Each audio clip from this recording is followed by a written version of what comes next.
Space is dropped on a new edition of Soccer Down Here. It's a Tuesday, February 8th. Back to the live show after I was away traveling and in Guadalajara for a few days. Got to call the Atlanta United Celaya match. No numbers for Celaya, at least on the back of the shirt. Some of the players had small little tiny numbers on the front of the shirt that I could not see from my broadcast position. I had so many notes on Celaya that I wanted to tell all of you about this team and Los Toros, and I was not able to do so in the manner that I would have liked. But did tell you a lot about Atlanta United. It was a fun match to call, 60 minutes for the starters on the day. Alex DeJohn went the full 90. Alan Franco was in health and safety protocols. Hopefully he will be back shortly with the team and or back playing. He's with the team. He's been down there training. You've seen the pictures.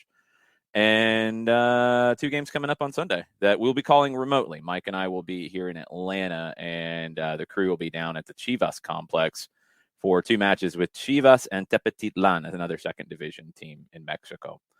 What did I miss, guys, while I was away? What did I miss? Apparently, John gave me all of his technological difficulties. What I'm here for. No, it's not what you're here for. Could you please stop that? Apparently, it's a thing that happened, though. Yeah, well, you're working now, at least, right before we started the show, so that's good. Literally 5 seconds. Literally, it's like when you're watching wrestling and the guy's on the mat and the ref is counting 1, 2, and he's about an inch and a half from the mat to count 3, and then Jarrett raises the hand and it's only a 2 count. So that's what we had with Jarrett this morning. He wasn't going to lose. He just wasn't going to be on the show if he couldn't hear anybody or speak on time or any of that. Certainly wasn't going to win. No, but I mean, you weren't going to go down as a loser and lose your title of give a hoot, check your sources guy. Yeah, well. Oh, man. Well, I mean, we actually did discuss random sources around MLS and random rumors of crazy Carlos Tevez related stuff, man. Weird stuff happens when you leave. Like, weird stuff reappears. It's happened before, but weird stuff reappears when you leave. Yeah, it's prone to happen sometimes. What did you guys think of the match on Sunday? Just quickly, I know you talked about it yesterday, but just go for it, Jarrett. Quickly. When did Jake Mulroney turn into Messi? That was fun. When he had to play in the middle because of the group that you had to work with, and he was going up against from my lots and lots of research that I didn't get to really display to you guys. A mix. It wasn't the true second choice because Celaya added some players here right before the window. One of them started in the first half. Another one started with that second group because they split it 45 and 45. So it was a pretty mixed group, but it wasn't exactly their first choice. And especially in that part of the field, it was a little bit younger. But Mulroney in space, as the game was breaking down, really good on the dribble, which we already knew. But playing centrally was really interesting, something that I'd never seen before from him. No, I was a big fan of it. Noah Cobb continues to get these opportunities. Well, Noah Cobb got the opportunity this time as a holding midfielder, which is a very different kind of opportunity. He was the sixth. It is. He's getting on the field, but he is getting on the field, being put in situations, though, to succeed. Hold on. No, we're not leaving Noah Cobb just yet. I had never seen him play as a 6. He hadn't played as a 6 in USL. He has played as a 6 a little bit in academy stuff that I have heard about but hadn't seen up close. For a kid at 16 with limited professional minutes under his belt to not look like a kid at 16 with limited professional minutes under his belt, playing in a position that he hadn't played at this level before, Noah Cobb is one to watch. I was really impressed with his composure. Did he make every decision properly? No.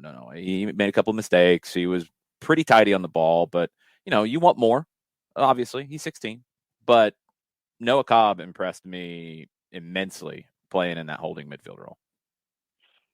We talked about Tyler Wolfe because he was brought up. So then I can't tell if I've gaslit myself into thinking people don't talk about Tyler Wolfe as much as other homegrowns or if I'm crazy. But at the end of the day, for me, it's Tyler Wolfe has been brought into first-team training by the last 3 managers that have been here. So I don't know how people feel about Tyler Wolfe, but people who make the decisions have positive feelings about Tyler Wolfe, and he continues to take advantage of these opportunities. Almost scored a really nice volley in the first half of that game. Yeah, smart player.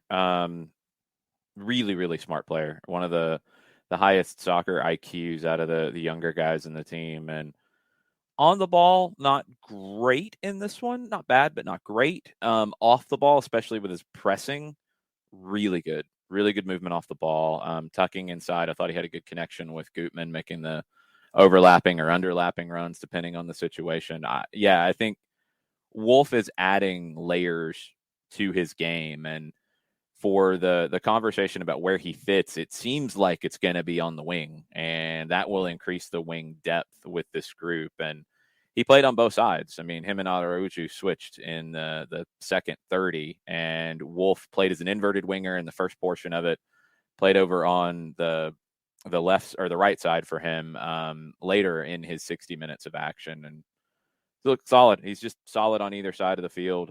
Really smart player who can adapt and move around a little bit. And then I'll add Andrew Gutman to the conversation. He continues to be very, very comfortable down the left-hand side. So, we talk that we've seen progression. Yeah.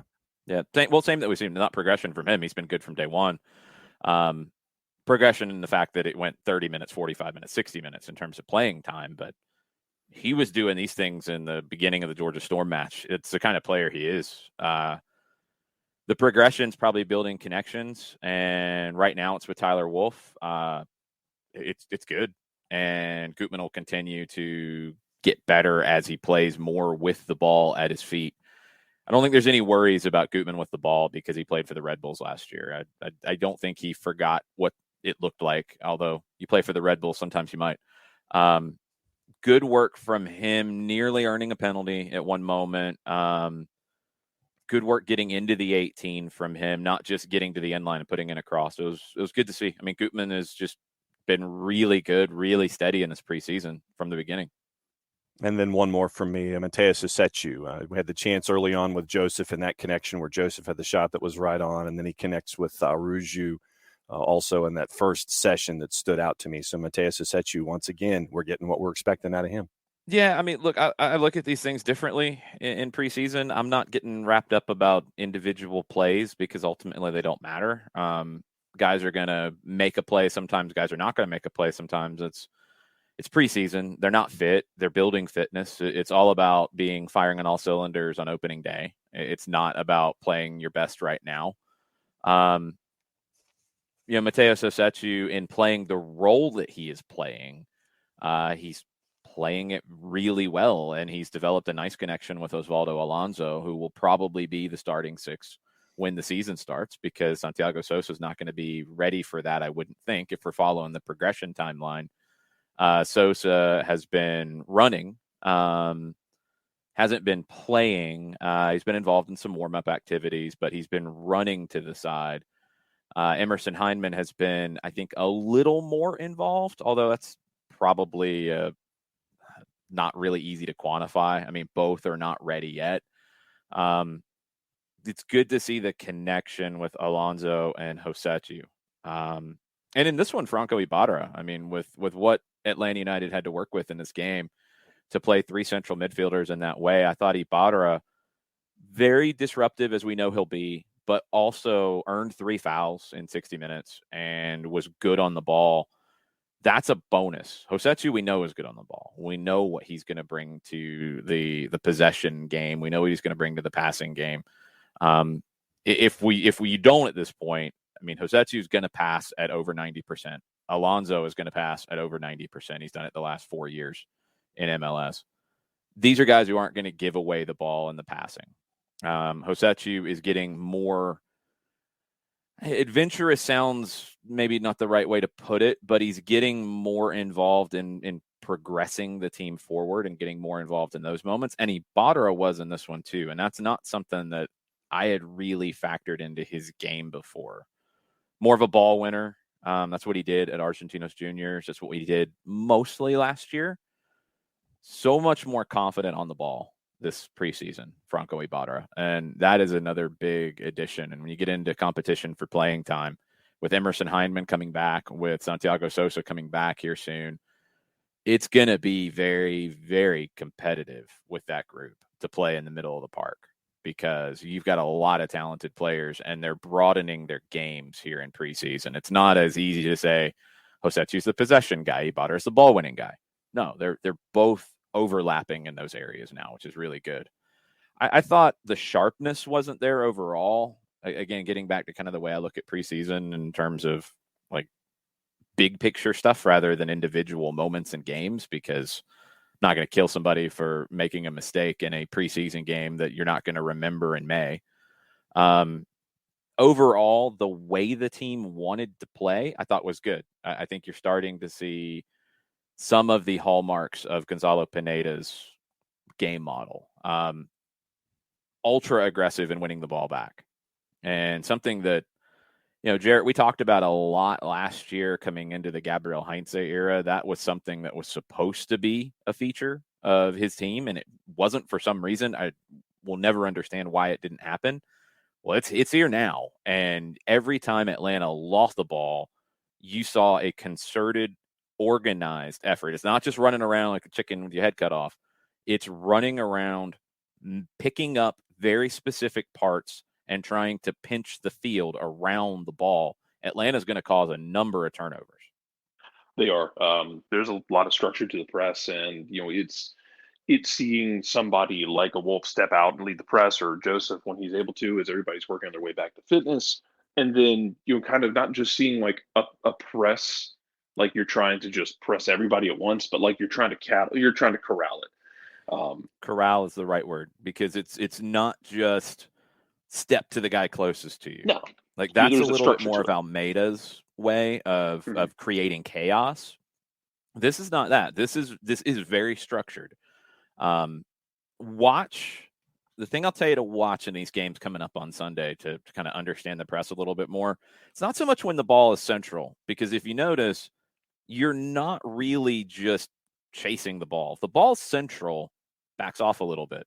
When the ball goes to a side, everything tilts. If the ball goes to the opposition's right back, then you see the right winger for Atlanta, who's on the opposite side of the field, pinch in, and everybody pinches that way. Everything tilts to that corner when the ball's played to the side.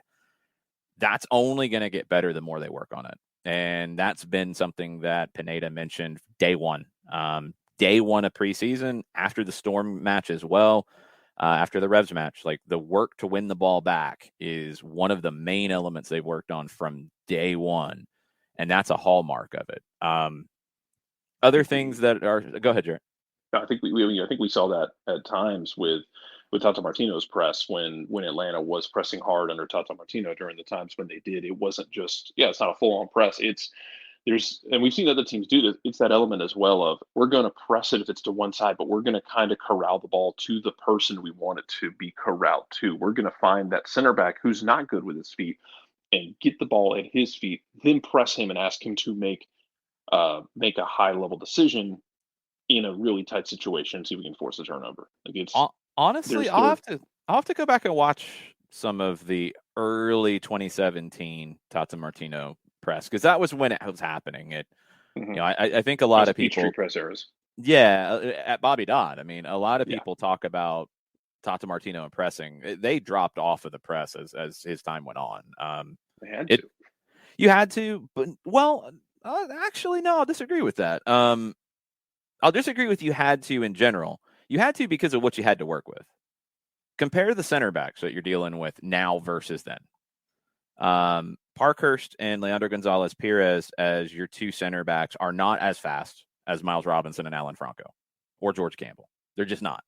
So go back to really the decision Frank de Boer made, and that was where I think it really showed, like, hey, I've got to drop off more and protect it. Tata Martino did too. He also went to playing 3-5-2 a good bit, or 3-5-1-1, however you want to put it, depending on who was the second forward. And he said, and I remember you, Jarrett, mentioning this in one of the post-match interviews or training interviews, that he couldn't press the way that he wanted to with two up top versus three. Yep, he told us that in Mercedes-Benz when they were training with. They held a close training at Mercedes-Benz, and we saw him running with three at the back. And he said afterwards, "It's just the pressing isn't the same with three at the back as it. It's not going to be the same thing." I think he was kind of like gently prepping people for the future. Yeah, it was. We're not going to do this, guys. I think he was specifically saying two up top was why they couldn't press the same way, not so much the three at the back.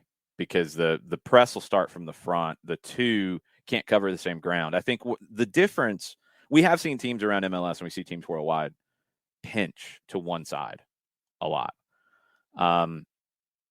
Red Bulls do it. Philly does it a lot.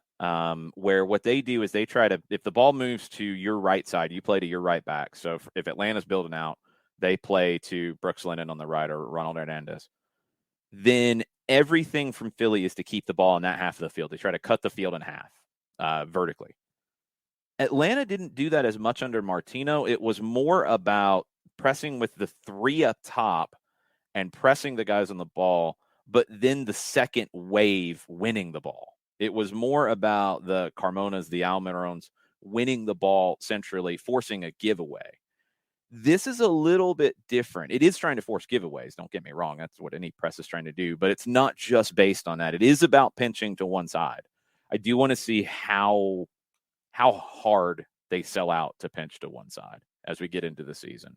But with the athleticism in the with the athleticism in the back, you can be more aggressive with your press because you've got speed to cover for any mistakes that happen. This will be my last thing. We can move on. Sorry. Yeah. No, it's all good. This is good.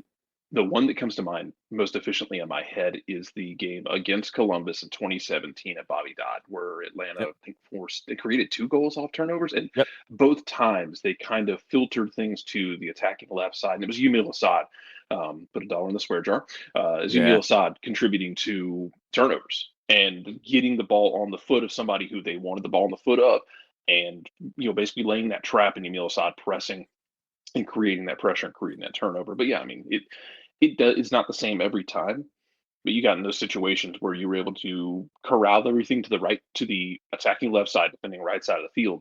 And yeah, it was Yumil Assad leading that press, creating something. I remember the game ends. I think the game ends 3-1. I think Atlanta gets the 3rd goal because he does that and ends up with Joseph basically one-on-one with the keeper. Yeah, it was a little bit different mentality in the way that they pressed in that way. I want to see how this continues to progress, but that's been the number one takeaway from me in preseason so far is this team is going to be very aggressive in trying to win the ball back. That suits Luis Araujo to a T. It suits having the 3 midfielders that you had on Sunday to start with. Alonso will go hunt the ball. Josechu is getting better and better at it. Ibarra lives for that stuff. Wolfe is really good in the pressing moments. Because he reached the game so well last year. Yeah, exactly, and that's something you're able to take away from that. Yeah, he's so good in those moments. It's progression in a lot of different ways. It's progression fitness wise, which is easy to see. It's the minutes they're playing.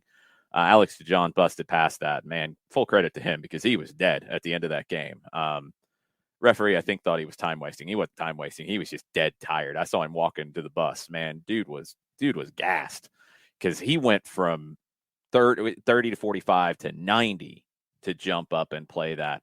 And it was really valuable that he did it. And we talk about why a player like Alex DeJohn is so important to have in your group. He does sacrifice for the group. Pineda talked about it last year. I mean, he knew his role. He knew that Campbell had kind of passed him in the depth chart, and Campbell was going to get the minutes as the 3rd center back, 4th center back last year with Anton Walks here. And DeJohn brought everything on the training pitch that needed to be brought. And in this one, he gives them an opportunity to look at Noah Cobb as a 6. He gives them the opportunity to do some different things. I mean, we saw Mike Ambrose at center back in this because of the availability of guys. Some of that's down to wanting to see Noah Cobb in a holding midfield role. And also, Mikey is another smart guy who sacrifices for the team and will do what's needed. And he played as a center back. Seen it in a 3. I'd never seen it in a 2 center back setup. But Mikey's just one of those gamers who will Mikey put the gloves on and play in goal if you gave him the opportunity to. He'd go up and play as a striker if you gave him the opportunity to. It's good to have those kinds of guys. It's really important to have those guys on your roster because there's going to be a time we might not see it. It might be on the training pitch where they become so valuable to this team and so important to this team accomplishing its goals. It might be when there's injuries. It might be when there's a moment where they're called upon in a match. And these are the kinds of guys that are ready to step in and produce. And whether it's in preseason, just eating up minutes so other guys can do what they need to do. Playing out of position, all these kinds of things. Those are 2 guys that won't get a lot of time on the field this year, but those are 2 guys who are really important in some of these moments. And when you have these guys like a DeJohn, like an Ambrose, who they're in, it's probably a dollar in the jar for me saying that they're a team guy or a glue guy. Those are the guys that'll sit there, do what you want them to do, and it's Monday through Saturday or Monday through Friday to do what you want them to do, so everyone else is as prepared as they can be for the opponent. And if they're called upon to hop in a pinch, to be in a certain role, they will be more than happy to go on and do that role, and they're going to give it everything they have because of everything that they mean to the club. So having guys like DeJohn and Ambrose are important in these situations for a bunch of different reasons, and it's not just what we see at Mercedes-Benz or what we see on television. Jarrett, to go back to your reference of Yamil Asad, just in case anybody missed it out there, he is signed with Universidad Católica of Chile, and he'll be in the Chilean first division this upcoming season. Was wondering where he'd end up. Figured he'd end up somewhere. I wasn't sure if it'd be MLS or not. He didn't go back to Argentina. He's in Chile with Universidad Católica. Yeah, I saw the promo photo of him wearing the jersey. Was it a couple days ago when it was? They did the introduction of him. Yes. Yeah. They normally hand him the jersey when they do that. Yes, absolutely. Yeah. So Jared, I thought might have comments on that, but it seems like he can't work the mute button. No, I mean, it's there he goes. I wasn't sure if he would land in MLS either, but I wasn't sure what his salary requests were going to be and who could fit that. And I hope he does well. We've now that Carlos Carmona has hung him up, we have another former Atlanta representative in Chile. Yeah. Carmona was recognized at his club that he retired from over the weekend. They did a very cool presentation for him, Coquimbo Unido, club that he started at, club that he finished at. Really cool. It's good to see him get the recognition that he deserved there. A little bit of local news. For those of you who follow the local colleges, this is a cool press release to see. Georgia State has 3 players from their women's team called up to the Puerto Rico national team for upcoming matches. Concacaf U20s, the U20 championship. They'll play against the U.S., Dominican Republic, and Nicaragua. But Ana Diaz, Brooke Hart, and Alondra Nieves have been called up to play for Puerto Rico in the U20s. So that's very cool. Very cool for Georgia State. They're starting to bring in a lot of international talent on both the men's and the women's side. Other stuff from the weekend that we're going to get into with Dylan Butler here in just a second. You mentioned Carlos Tevez. He was reportedly linked to Minnesota and Orlando from another report, but Minnesota looks close to bringing back Luis Amarilla, and Orlando's already signed a number 9, so I don't really put much stock into that. Felipe Cardenas and Pablo Maurer say a 25% chance the deal gets done for Carlos Tevez. That feels about right. I don't see how he would fit into the system at DC, Jarrett, before we let you go for a little bit. No, Carlos Tevez is yesterday. Yeah, he's 38. I don't see him running around too much in that system. Yeah, I don't. Yeah, that was the thing John and I talked about yesterday. I don't know if Carlos Tevez can do the Hernan Losada thing. No, that's going to be tough. Weird. Like, y'all over there, I'm good. Yeah, Jared, are you going to try to rejoin us in hour number 2? I can try. You can try. Make an effort. Hopefully, your technology will make an effort as well. We'll see. I have to just cleanse it from John first. There you go. I have incense. I have a Mountain Dew scented incense to get rid of it. That should work. Good luck with that. Yeah. We'll see you in a little bit. See ya.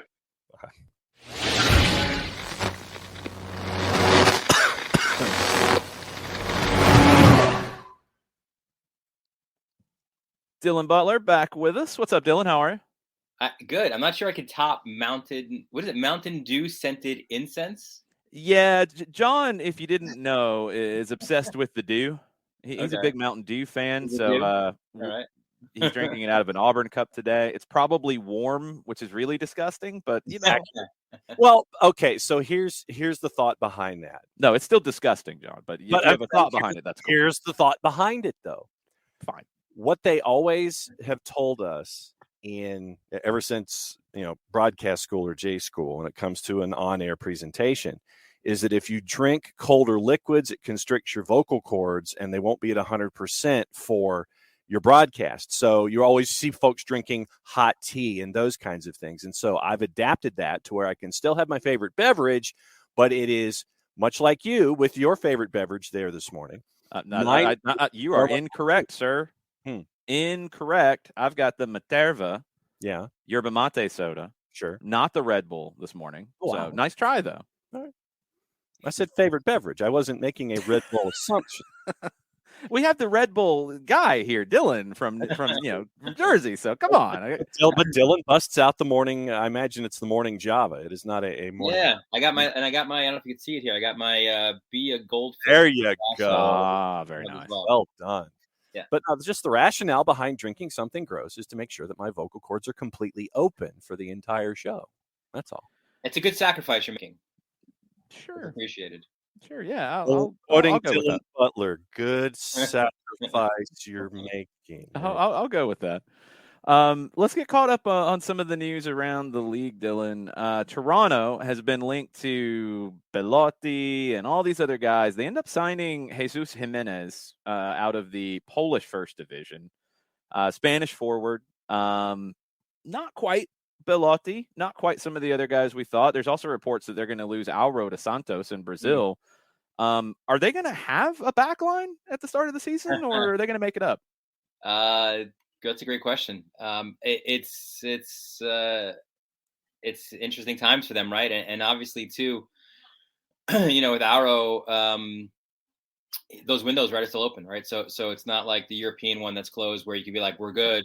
They could lose him at a moment's notice. So I would suspect too that the other deal for Jimenez is probably, look, we've seen all the chatter about Belotti, right? And maybe it was a situation with his agent, maybe trying to drum it up, with another Italian joining and maybe increasing his price tag in Europe. It's not like that would be the first time we've seen MLS used for those matters, right? So, like they decided to probably go down their pecking order a little bit and find another forward there. And, obviously the Josie business is all but done now. It's all but officially announced. So, I like the look certainly after the summer of what they're kind of constructing in the attack. But it's not like their back line was so tremendous last year, right? So it was something that needed to be worked on, and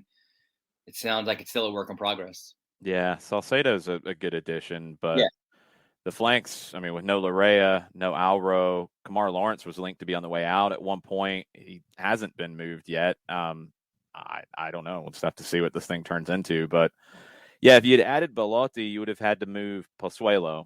So I'm guessing the trade-off is Jimenez and Pozuelo rather than Belotti and a winger / central midfielder that would be a TAM guy probably. I'd assume Jimenez is going to be around that level.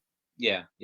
So it's not, you're not worrying about the DP tag and maneuvering, like you would have to. So.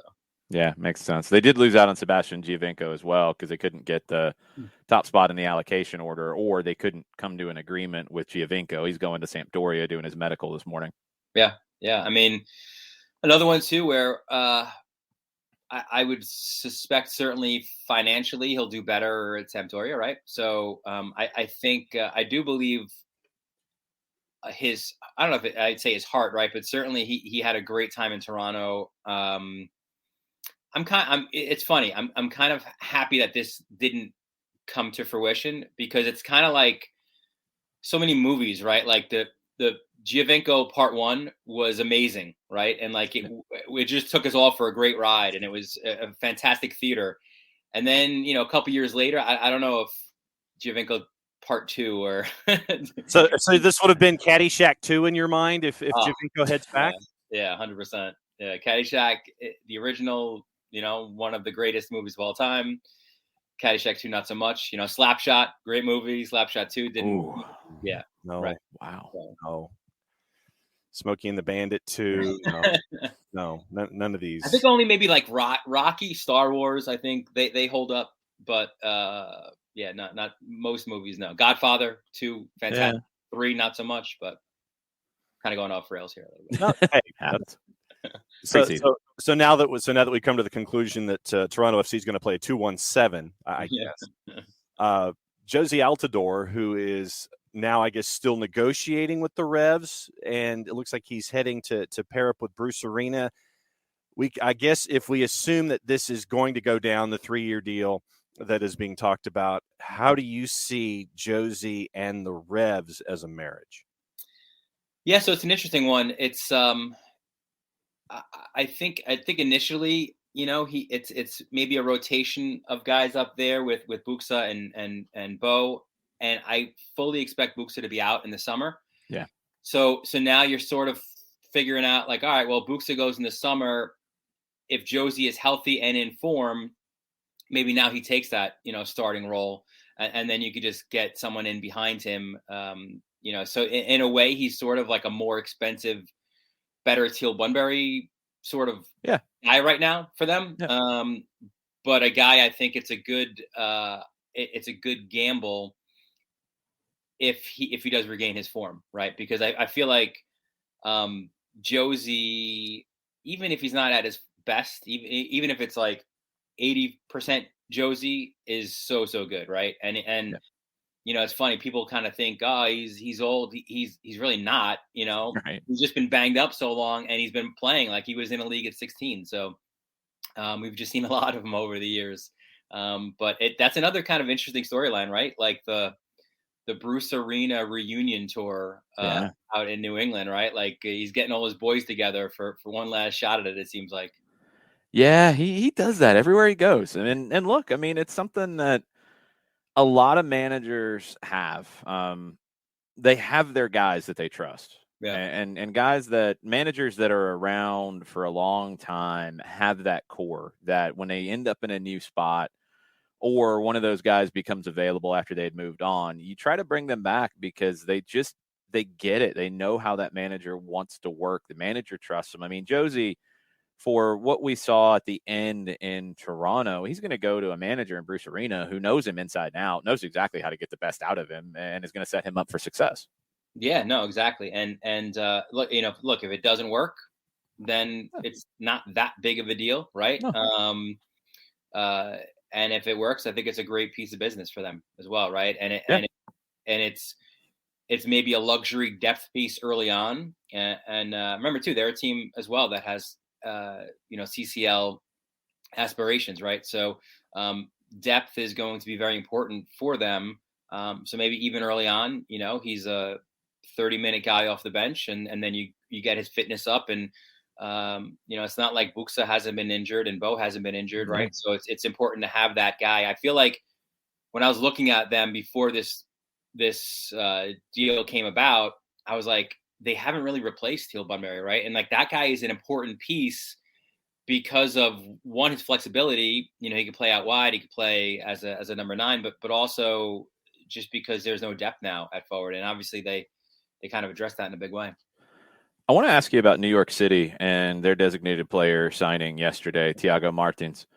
I didn't expect them to go DP in the back. Center back coming in. You've had Callens and Chanot there for so long. Maybe I just didn't even think that was a position you'd be looking at. Chanot is getting up there. 26-year-old. He's been developed at Palmeiras. He won a championship at Yokohama, which is part of the City Football Group. So very easy deal to get done. Did you expect them to go for a DP defensively here?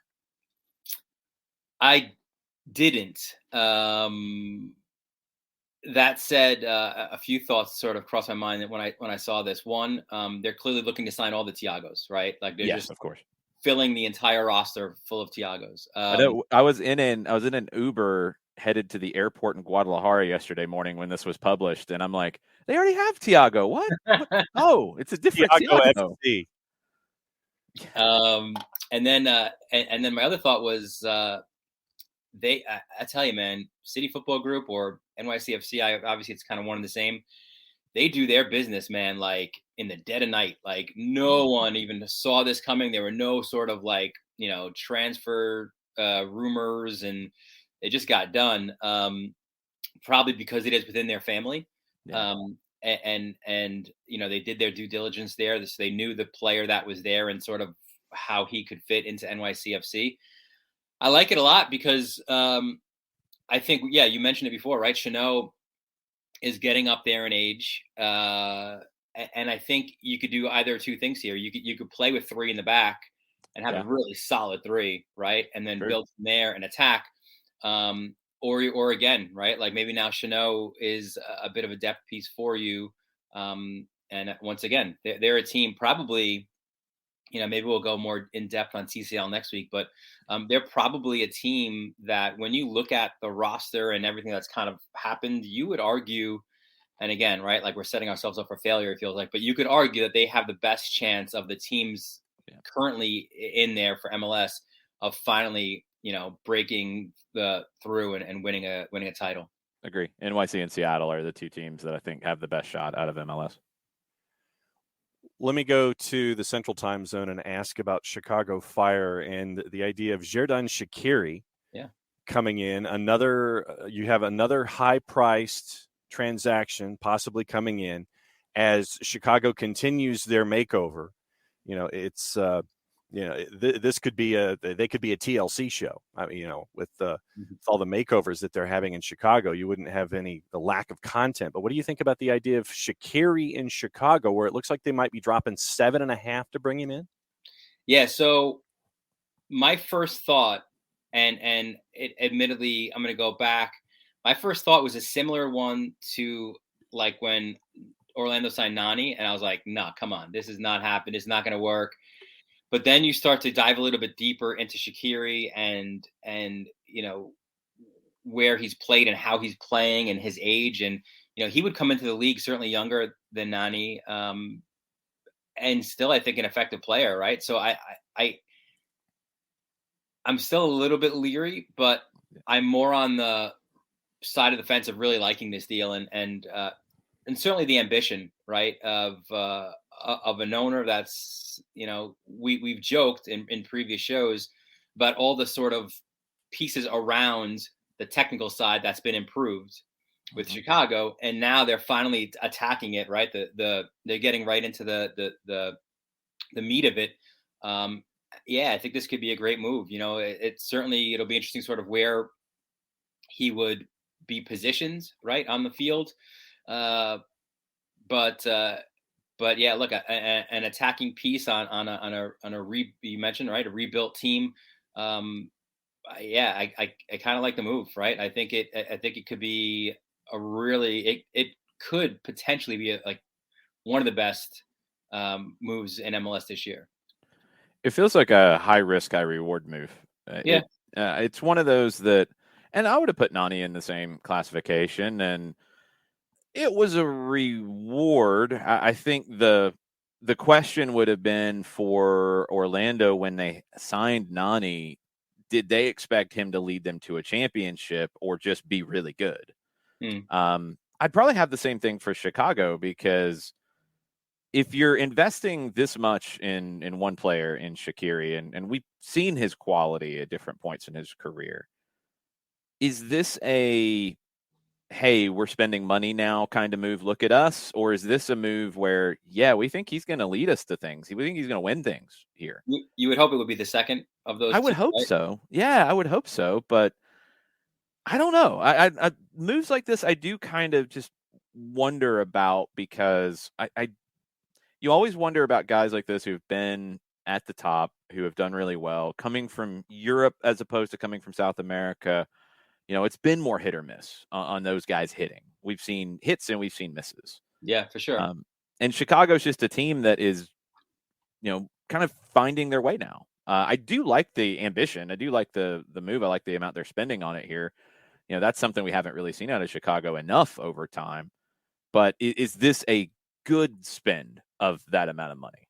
That's going to be the part that we probably won't be able to tell until at least midseason. And I think they do kind of fall into that sort of problem where they need to make a splash as well with their fan base and a familiar name, certainly, right? So it's not like you can bring up, maybe like the South American Player of the Year, right? Like you can't necessarily bring that guy, because also you need to have a guy who's established and well known to have ticket sales as well. So they're in that tough situation, almost, like I go back, obviously I've covered NYCFC from day one, and in the early days, right, you had a Villa, then you brought in a Lampard, you brought in a Pirlo, because you needed to have New York City fans like get excited about those guys and come to see them, and then you sort of graduate, and now you could start to get better, maybe technical fits and guys who, like in this current stretch, we know, but the casual fan maybe doesn't know, right? So I feel like Chicago's kind of back in that early NYCFC days where they got to make that splash, a Schweinsteiger, Shaqiri in this case, to drum up the ticket sales and get the interest going, and then they can sort of get going from there. I think some of their other moves are pretty good too. Like, I mean, that they've done before. Duran, I think will be interesting, right? I like Duran, yeah. Really excited to see him. But yeah, I feel like in this sort of a way, they do need to make a splash with a familiar name. They threw a lot of allocation money to get Shabilko. They've got Duran coming in, who is 18, was very good in Colombia last year.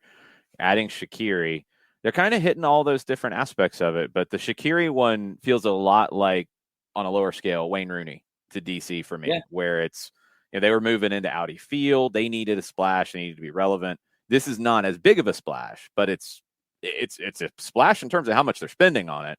Another way I didn't like, but it kind of worked out for DC. Yeah, temporarily. It worked while he was there, I think. I'd question, did they get enough of a splash for what they invested? They didn't have to pay a transfer fee, though, if I remember correctly. Right. That's the difference here, is you're dropping 7.5 on somebody that, if he comes in and is an MVP candidate, it's money well spent. Mm-hmm. But is he going to be that? We'll just have to wait and see. Yeah, right. Because you're looking at a team that's trying to come in from Bridgeview. They've come back to Soldier Field. They've come back into town, and they need that guy, I think, that is going to do the car wash. He's going to be on the billboards. That guy that you can sit there and look up and see, oh, okay, is Xherdan Shaqiri's coming to town. It might be the standard photo of Shaqiri where he's taking his shirt off and he's, Xherdan abs, for lack of a better way to describe it. You need that kind of a guy, and I think it's going to be, for me, it's going to be interesting with this investment, which version of Shaqiri you get. That's always the gamble, right? Mm-hmm. Like, and that was the question we had with Nani and the question we had with Wayne Rooney. And for the most part, we saw guys who, were playing hard and trying to win. Certainly kind of the end of Nani's run was, kind of flamed out here, yeah. But, for the most part, they were both very good. Right. And you'd want this one though, to be a little bit more impactful in terms of wins and certainly in attendance as well. But I think those kind of go hand in hand as well, right? Like, you get some wins and now you get a buzz going in the city. That's the tricky thing about these kinds of moves. And I do think these kinds of moves are all lumped together, and we've seen them. I mean, a lot of teams have made these kinds of moves over the years. This is, it's not just unique to these three, but Orlando spends a lot of money on Nani. DC spends a lot of money on Rooney. Did Nani elevate Orlando during his time there? He got attention. I'm sure he sold shirts. They won more than they'd won before. Okay, is that, now that he's gone, what kind of legacy is it? Rooney, kind of same thing. Like, DC went in a different direction pretty quick after he left. That ended a little bit quicker than anybody thought it would too. Yeah, I think if you kind of look at both, I would say the Nani impact was better because they went on and did things that they hadn't done before. So in that sense, they did elevate. Yeah. They made the postseason. For the first time, they made a deep run. I think it was with him, right, in the U.S. Open Cup as well. Yeah, semifinal. Yeah. So on the other sense, yeah, it was Rooney, new building. We'll see the replay of him tracking back forever and the slide, right? But it was fleeting there, right? And you're right. After he leaves, they've still not made the playoffs. They've still, it's a new coach, a new system. So I think comparing the two, I think it's a bigger impact for Nani, but you'd want an even bigger one for Shaqiri in Chicago. Yeah, we'll get a real sense of Orlando, I think.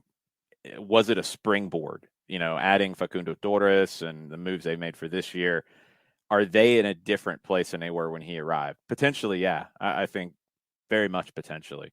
Is Shaqiri going to do that for Chicago? And that's what we'll just have to wait and see. Other moves, different splashes, different levels of splashes. DC looks like they're going to get Michael Estrada from Toluca, the Ecuadorian, $5 million option to buy next winter. It'd be a loan for the first year. Luis Amarilla potentially headed back to Minnesota. He's been under contract to Vélez forever, and I don't think he's ever played for Vélez. He was on loan at Liga de Quito last season. Spent some time in Minnesota, said he was going to score 25 goals in 2020. Then COVID hit and all that, but he had 2 goals and 1 assist in 7 matches. And Charlotte looks like they are going to get the deal done for Darwin Maquis from Granada, Venezuelan, 28 years old. He'd be a designated player. Any of those excite you? Any of these you worry about? Any of these stand out to you? I just continue to be intrigued by Charlotte and their, we spoke last week about, different clubs who have that connection, like an NYCFC and City Football Group and Red Bull, and sort of how their scouting systems have helped or not helped, maybe like in a Red Bull situation, but helped with an NYCFC. I'm really super intrigued just by Charlotte, and they're obviously an expansion team, but they're, they talk the big talk about their ambitions and in terms of attendance and things like that. But I feel like their scouting group is looking like they're doing some pretty interesting work, right? Like it's not sort of the usual spots that they're trying to get players, and so I would say, I don't know if excited is a word, but definitely intrigued, right? Like I really want to see how these guys all collectively play together. And they're also smart about their business too, where whether it's, I think, a DP spot or like the U22 initiative, that they'll have some room in the summer to make some additional moves as well. So they're not getting everything done now and that's our team. They'll have some flexibility in the next window as well. Because I didn't have Eastern Europe and the Mediterranean on my bingo card when it came to bringing in players. But if that's where your scouting system is directing you, I mean, these days, a lot of clubs, in Major League Soccer are looking to Central and South America. With Charlotte, they're looking in places where others aren't. They're looking at Eastern Europe and they're looking at in the Med. And so I think it's an interesting gambit that we're seeing here. An interesting strategy that we're seeing when it comes to what Charlotte is doing. For me, I don't know when it comes to quality of play from what those players have been in, how it translates coming over to play in Major League Soccer. That, for me, is one of the larger questions I'm going to have with all of this. Yeah, and I think that's why, Johnny, I think you kind of nailed it. Like, the reason that MLS is in Argentina so much, and a little bit in Brazil, but really, look, Argentina has been like not main, but like I don't know what percentage you put on it, right? Of incoming young players coming up, or just in general South America, is probably a combination of the way that MLS plays, right? A physical league, a technical league, playing fast as well. So those are attributes that all these players have, which is the reason why you want to bring them up, and also then, the ability to move them on as well. So, we don't know, right? Like even, with the DC move and getting someone from the Greek league, right? Like, I don't know, like when's the last time we saw someone come from the Greek league? So, it's definitely interesting, right? It's a swing for the fences, and I certainly give him credit for that. One thing I was thinking of, so many different internationals and stuff like that. Like I know in Atlanta for years, I remember the stories about like LGP's barbecues, right? And I'd be interested in sort of like the team meals, right? Like in Charlotte, man, you're gonna have like a nation's, so many different tastes and cultures there. It'll be interesting sort of melding them all together, right? Yeah, this is an interesting one. I mean, he's coming from La Liga Granada. He's bounced around. He's been at Huesca. He's been at Leganés. He's been at Cadiz. He was in Portugal with Vitória Guimarães.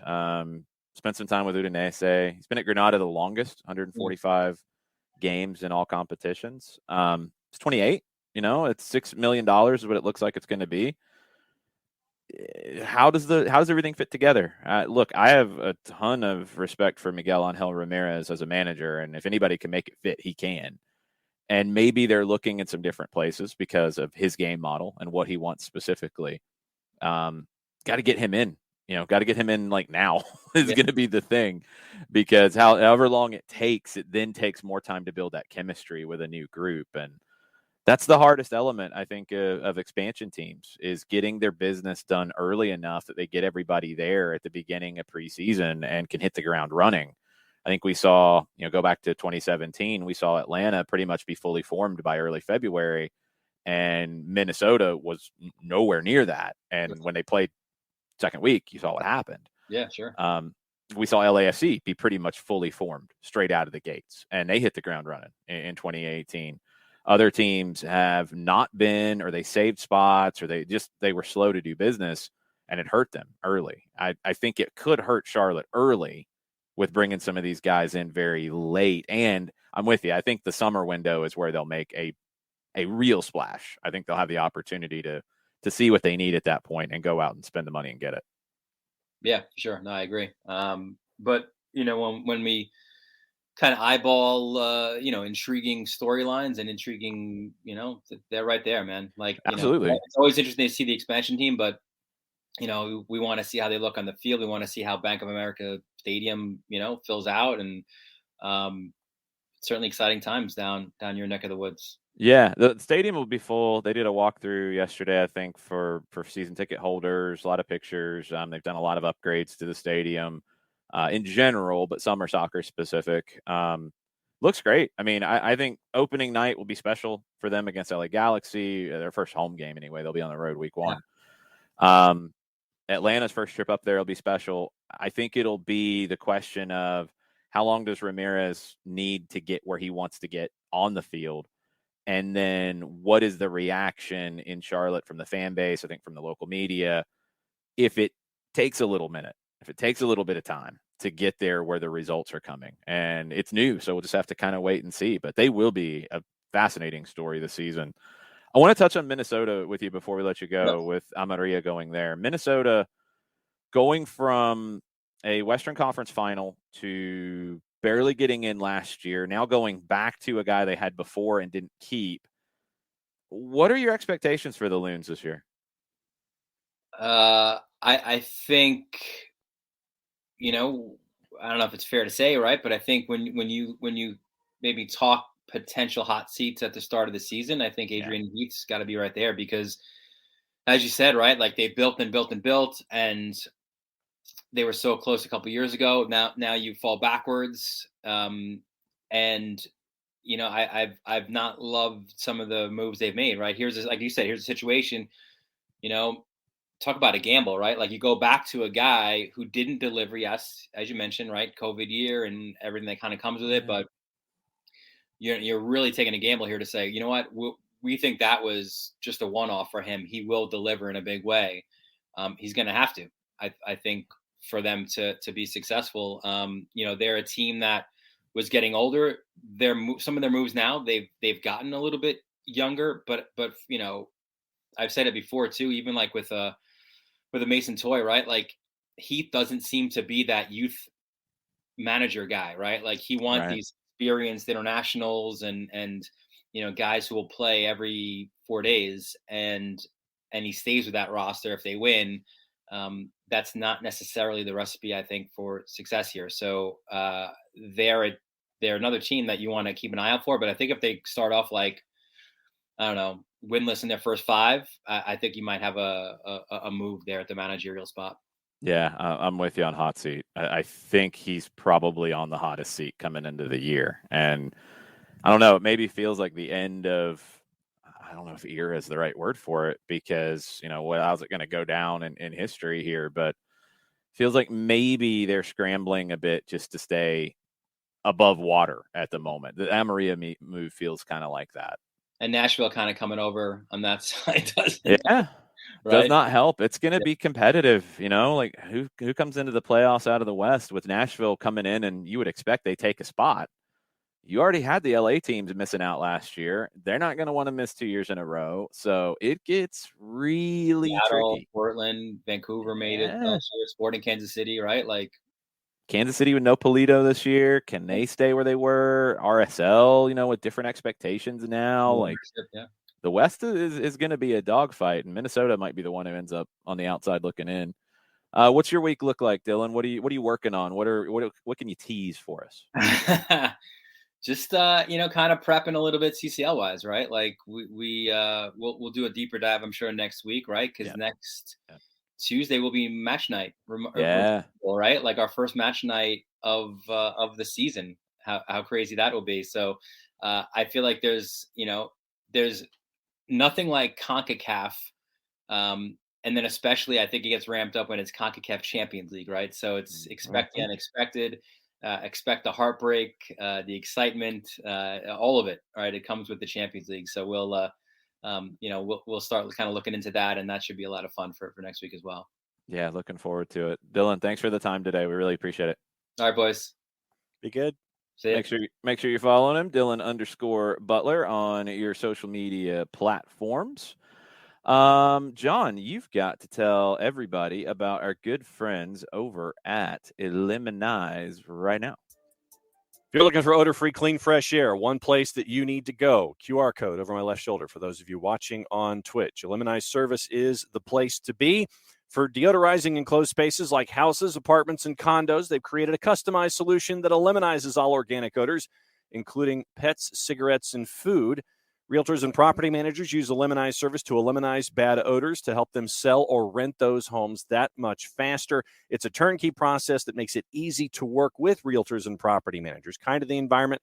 So it is a green way to get rid of odors without any kind of toxic residue, different than the masking agents that we have under the sink, like Febreze or your favorite one that you spray into the air inside your house or condo. It's a proven scientific formula that destroys odor down to the molecule, pricing very, very easy. One of two ways, either by cubic feet or parts per million, to come up with a price that's affordable for you, offering results in 24 hours or less.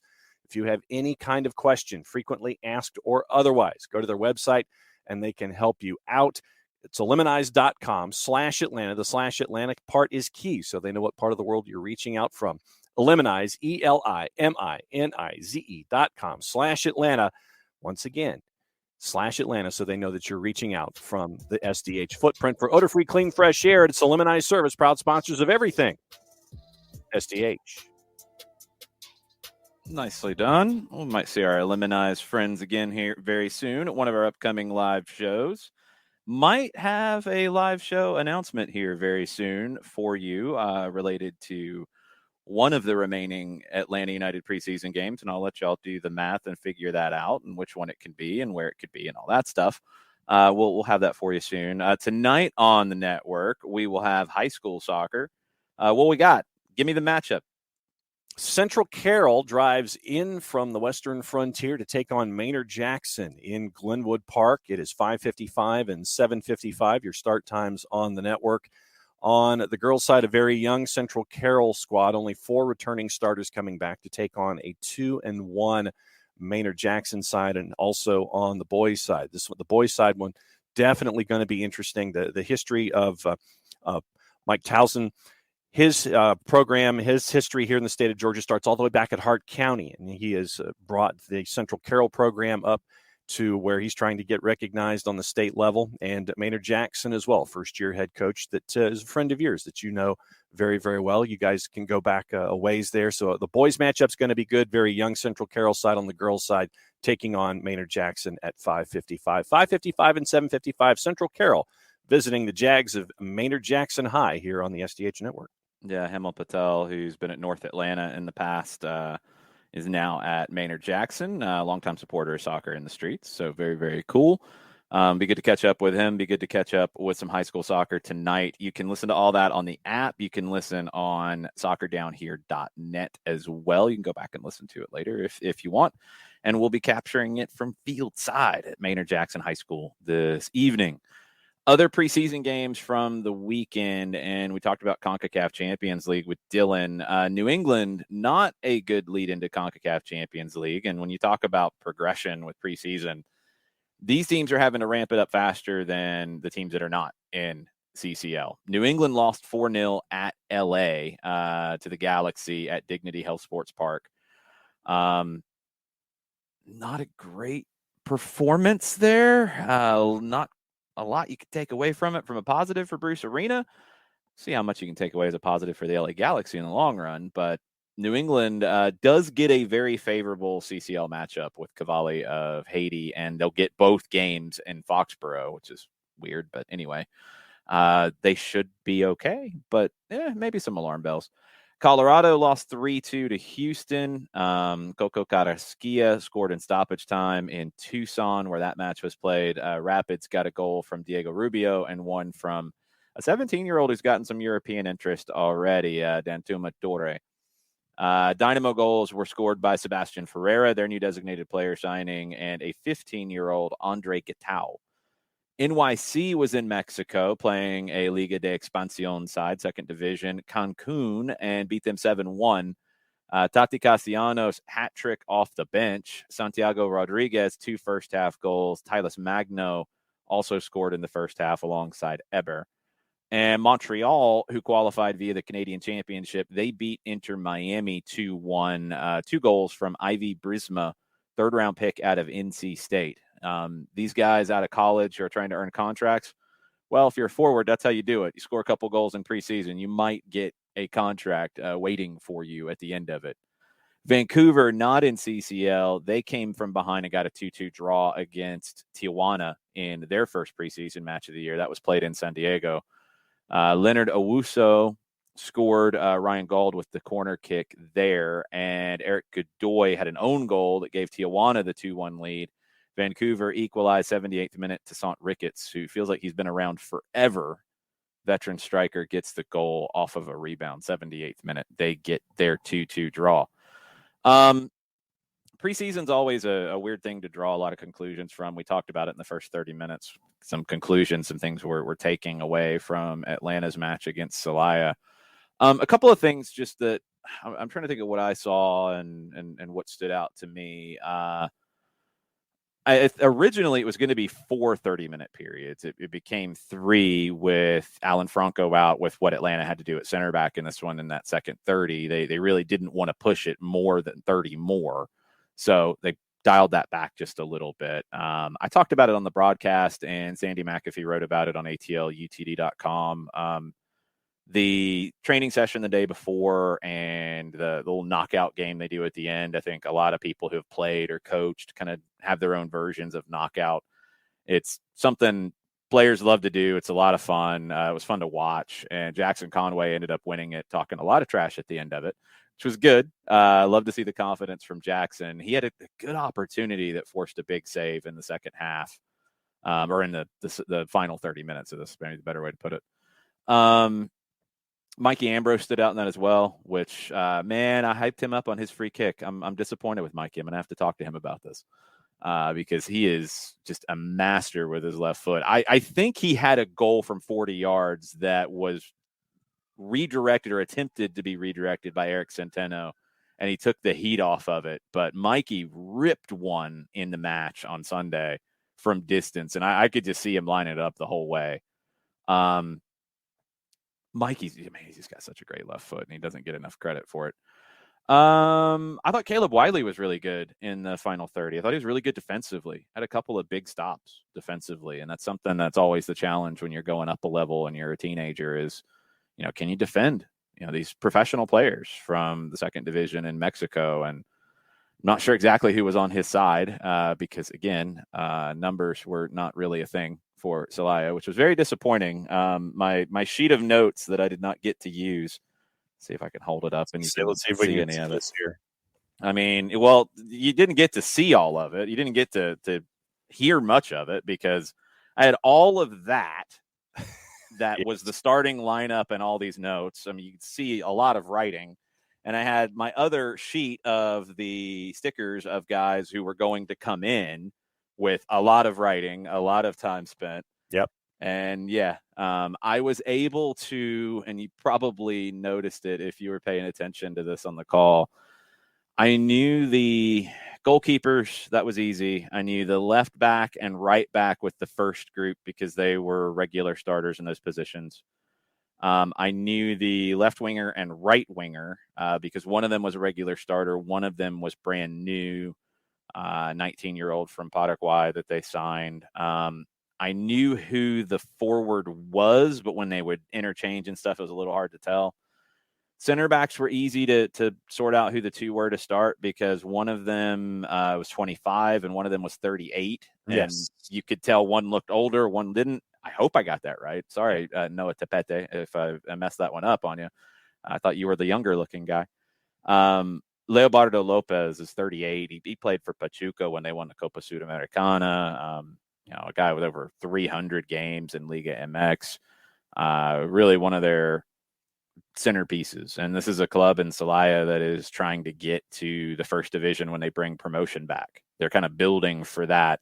Next year, they're supposed to bring that back, and there will be more restrictions, maybe isn't the right word to use, higher standards once you earn promotion to actually get your promotion. Because we've seen teams get promoted and then sell the rights to somebody else and not want to take it because they couldn't actually do it because their stadium wasn't good enough or they didn't have the right infrastructure or whatever. So that's what they're trying to correct in Mexico right now. The notes I had on Celaya doesn't even get into the fact that I had the rosters for their second and third teams too, if needed. They did play one guy in the first 11, and it was hard to pick him out, who was from their second team usually, but he's played some in their first team this year. They had some 200 numbers in the second 11 once I did see a replay and saw the little numbers up above the logo. I mean, come on, guys. Killing me. I would have liked to have talked more about them. I wasn't able to do it. So that kind of sucked. The game where it was at the Estadio 3 de Marzo, it's a legendary venue. It's hosted World Cup games in 1986. Home of Tecos, who used to be a first division team, who's now in the third division as they kind of reconstitute themselves after a big fall for them. They've went through 3 or 4 different ownership groups here for the last decade plus, maybe. So that's the lower divisions in Mexico. It's stabilizing, but it's still kind of a mess at times. Stadium gets used for those third division games with a few hundred people in there, but it doesn't get used a ton. The original venue at the training ground that they're at, the pitch wasn't as good as the one they played on. And the pitch they played on, look, it got chopped up a little bit. It didn't hold up as well as I think anybody would have liked. I walked on it afterwards, and it's pretty soft. You saw some crazy hops at different points. I think Conway got bit by that one time. Ball hopped up on him. Couple guys did. It's just something you have to deal with in some matches. I mean, it happens everywhere. It'll happen in some MLS venues. It's just part of the game at times. But that was a bit of a challenge. If you saw my pictures afterwards, we got to go that evening to another World Cup venue, which was very cool. 2 World Cup venues in the same day for me. The Estadio Jalisco, which when Atlanta United played Leones Negros in 2020, we called that one remotely. This was Atlas and Santos Laguna, and the home team, Atlas, got the win. They're tied for the top in Liga MX. Santos Laguna is at the bottom, tied for the bottom, not looking good at all. Great atmosphere, really different kind of game day environment than what we get here in the U.S. You had a lot of the and that kind of stuff, which Atlas is a little more, I think, embracing of. Some teams don't do that. They even had a "We Will Rock You" kind of chant that turned into an Atlas chant, which was kind of cool. It was fun. I mean, it was a cool venue, an old venue. It's where Chivas used to play. They moved into their own venue. Atlas plays there. Leones Negros play there. It's over 50 years old, I believe, now. Very cool to get to experience a Liga MX game and to see it up close like that. And the tortas at the stadium were amazing. Hot dogs. I want tortas at stadiums. That's what we need. We need tortas in stadiums in the United States. It was amazing. A lot of fun. It was a really fun trip. And just thanks to Atlanta United making it happen, and thanks to BlueLine.tv who produced the game. It was great. It was a different kind of feel. I'm not sure if you guys who watched it watch a lot of games out of Mexico. A little bit similar production style as to what I had worked with Vetter out of Argentina for the UPSL National Finals. It's a lot of quick replays, a lot of cuts, but quick ones, not extended times away. It took me a second just to kind of get the feel for that and to get into a rhythm, but I really liked it. To be able to pull that together in that venue on short notice, it was cool. Ricky Ricardo wants to know if I had any cervezas. I had Tecate Light at the Estadio Jalisco, which was very good. I've had Tecate Light, nothing real surprising there. I had a Victoria as well, which I really like. So yes, I had a couple cervezas while I was there. Yes. The Atlas match was great. Yes, Sam Williams and Eric Centeno played. He played in the last 30 minutes. Talked about it a good bit during the game. Couple of opportunities in the 1v1s. I thought he was fine. I thought he actually did a really good job. If I'm going to give him his biggest props for the day, I'll give Centeno props in covering when McFadden would go. Centeno would drop. He did well defending in those moments. And, you know, a young attacker who loves to go 1v1 to be able to switch on and defend in those moments is very, very important. And he picked up that part of it really well. He did well. Centeno, I don't know what his projection is for 2022 yet. I think we'll probably see him more with Atlanta United too than the first team, but he is with the first team right now. Aiden McFadden is still with the first team right now. Brooks Lennon was working out on the side on Saturday. The training session I was at, he's working on the bike. Came back from the national team with a slight ankle injury, but it's not expected to be a long absence. Marcelino Moreno is still working on the side as well. Robbie Mertz did not make the trip. He played in the first two preseason games. He stayed with Atlanta United too. He's been training in Atlanta.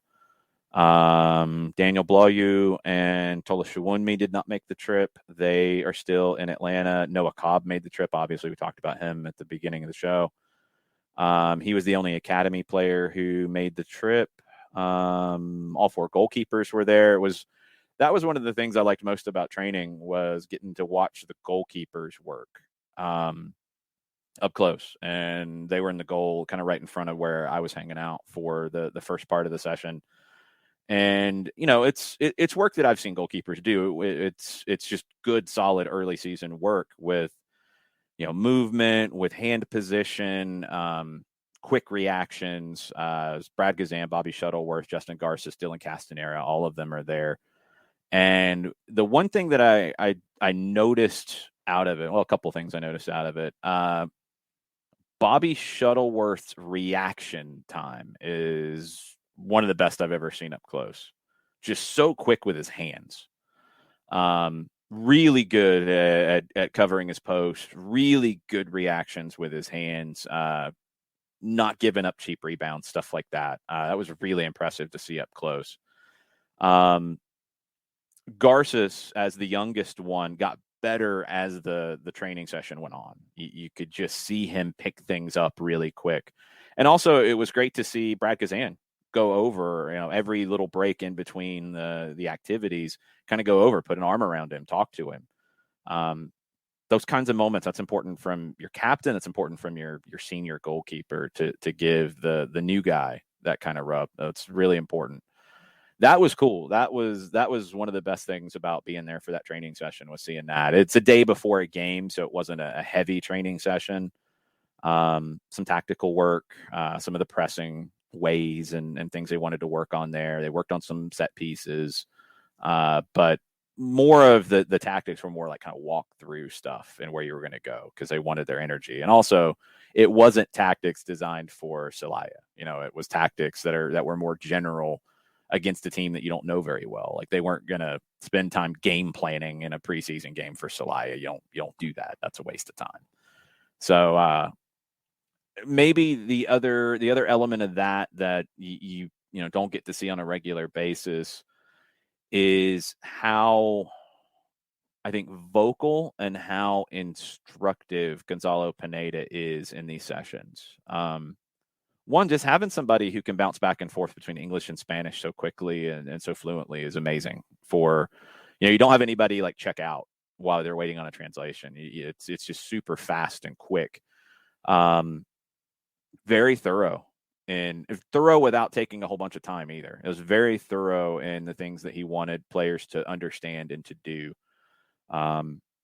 without just being time consuming in instruction. It was really good to see him work. And I said it before these preseason games that we've already seen. This is the opportunity. Last year was not. This is his team now. And last year, he came into a situation where he had to get results. He had to get them into the postseason. He did. He had them playing as well as any team in the league results-wise. But he wasn't able to make any big tactical decisions. And that's, what he kind of talked about throughout the time last season was, he had to pick a lineup. He had to pick a way to play that was the smartest way to play to get results, simply. And he went with 3 in the back to do that, 3 center backs most of the way. I don't think we'll see as much of that this year, but we will see it from time to time. That gave him security, and he was trying to figure out the pieces around that. This year, he's able to build it from day one.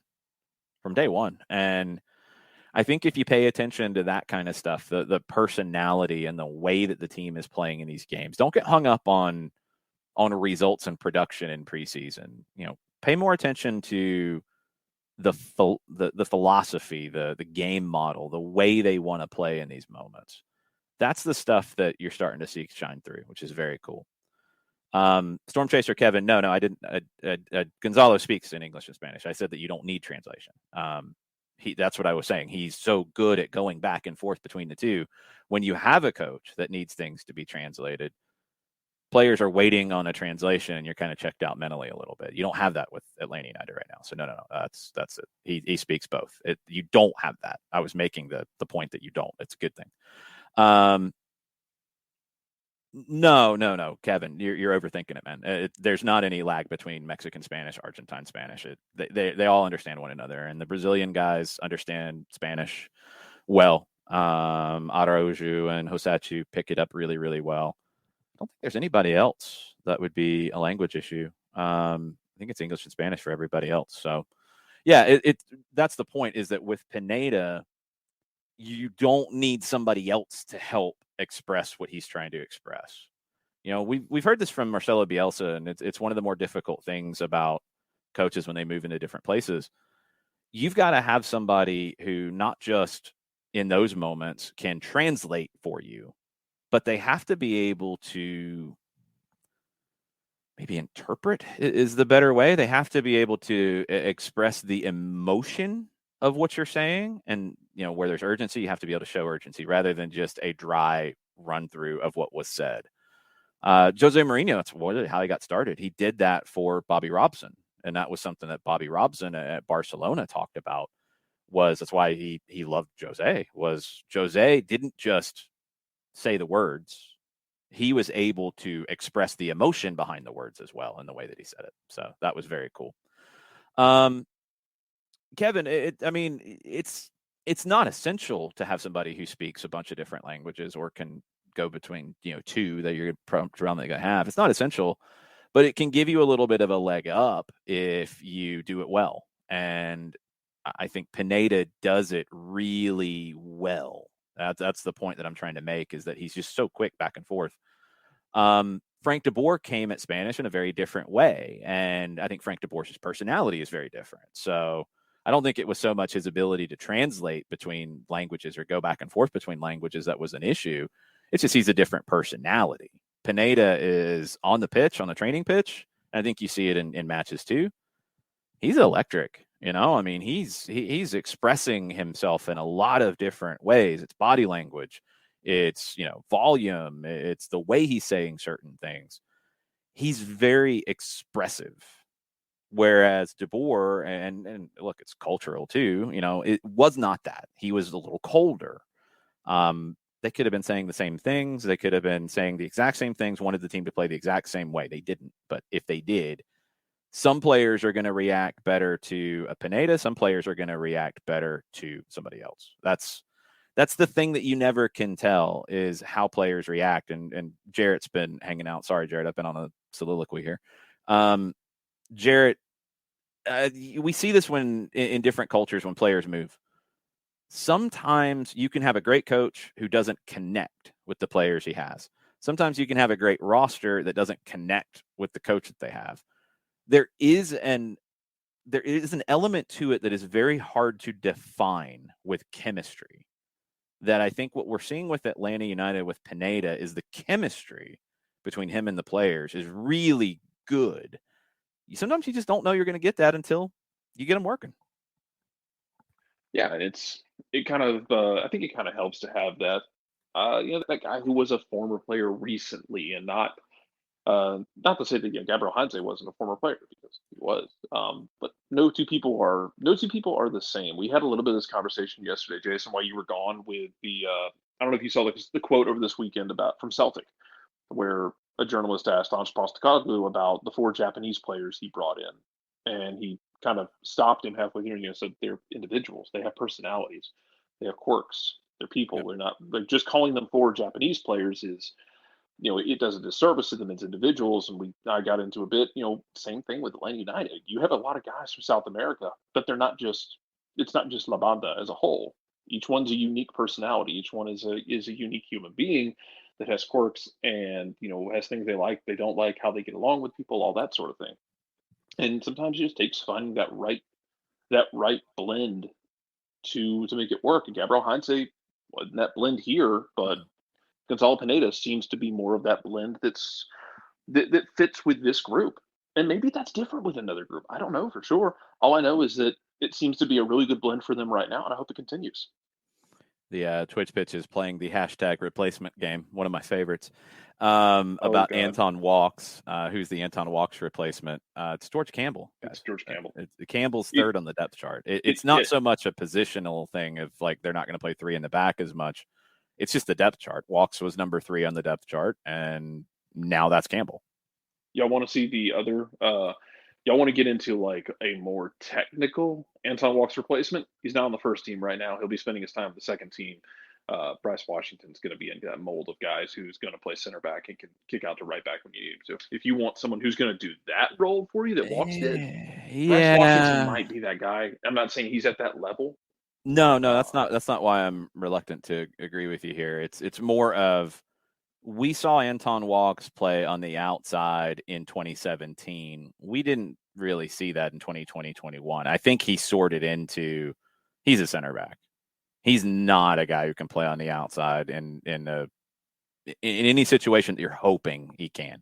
Like if you have to, sure. I mean, if you have no options, yeah, you can put him out there, but you're not going to start a game willingly, I think, with Anton Walks at right back anymore. Bryce is more versatile than that. Bryce right now can play right back or center back. Now, I think he needs to probably have the same maturation that Walks did while he was away when he was back at Portsmouth. He's going to have to settle on one or the other, because if you're a utility guy, then you don't have a position. And for Bryce Washington to get to where I think he can with his ability, is he a right back or is he a center back? I don't really know yet.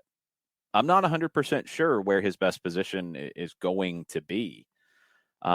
That's something that maybe with the twos this year will get sorted out. But Bryce has got all the potential. He's got all the physical attributes you can want. I think ability on the ball is probably going to be one of the questions. And then where does he fit best? Is it getting up and down the flank with his pace, with his speed, and putting service in and getting involved in the final third? Or is it defending deep with his speed? Again, talking about the way Atlanta wants to press. Is it being a center back who can run and can cover a lot of ground and then can distribute well enough? I don't know which one's better for him yet. He's been that good at right back, which is a credit to him, because he wasn't a right back coming here. He's turned into where, hey, maybe right back is his best place to play minutes at the pro level. I think we saw that with his, as we've kind of hijacked this. Sorry about that. No. We're all catching up. It's all good. I think we saw that a lot last year when he was with the second team, finding his minutes out there. And I think we saw a bit, in the preseason games. I know the one we watched in Marietta, against Georgia Storm, where he's still learning to time that run. When Franco Ibarra's playing that long ball to the right side, where he's still learning how to play the offensive side of that position. But you do bring up a point, though, that I'm very interested to see how the second team positions him this year, how the second team does a lot of things. Like, if Tyler Wolfe is not with the first team, is he going to go down there and play with the second team? Because, Jack's going to want to play that aggressive pressing style that I'll have to find the tweet that one of the USL tactical accounts tweeted out about the way Atlanta United 2 pressed last year. It wasn't just this chaotic wild press. It broke it down in the way they step. It's very structured. It's tough. Well, it's actually really similar to what Atlanta United's first team is doing right now. And I think that's the thought. That's the point. You've got that synergy. But does Tyler Wolfe go down there and do that? Because I go back to the Indy game last year where Tyler Wolfe led the press at a first half hat trick. Yeah, but personally, I don't think Tyler Wolfe plays with the twos very much this year. I think he's going to be with the first team and factoring into games.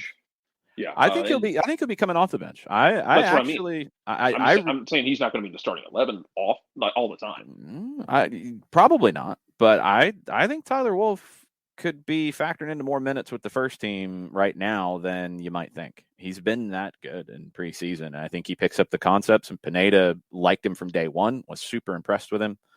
I think Wolfe could factor in more. I think Conway will probably play more with the twos. We'll just have to see how everything shakes out. No, there's not an update on Eric Lopez yet.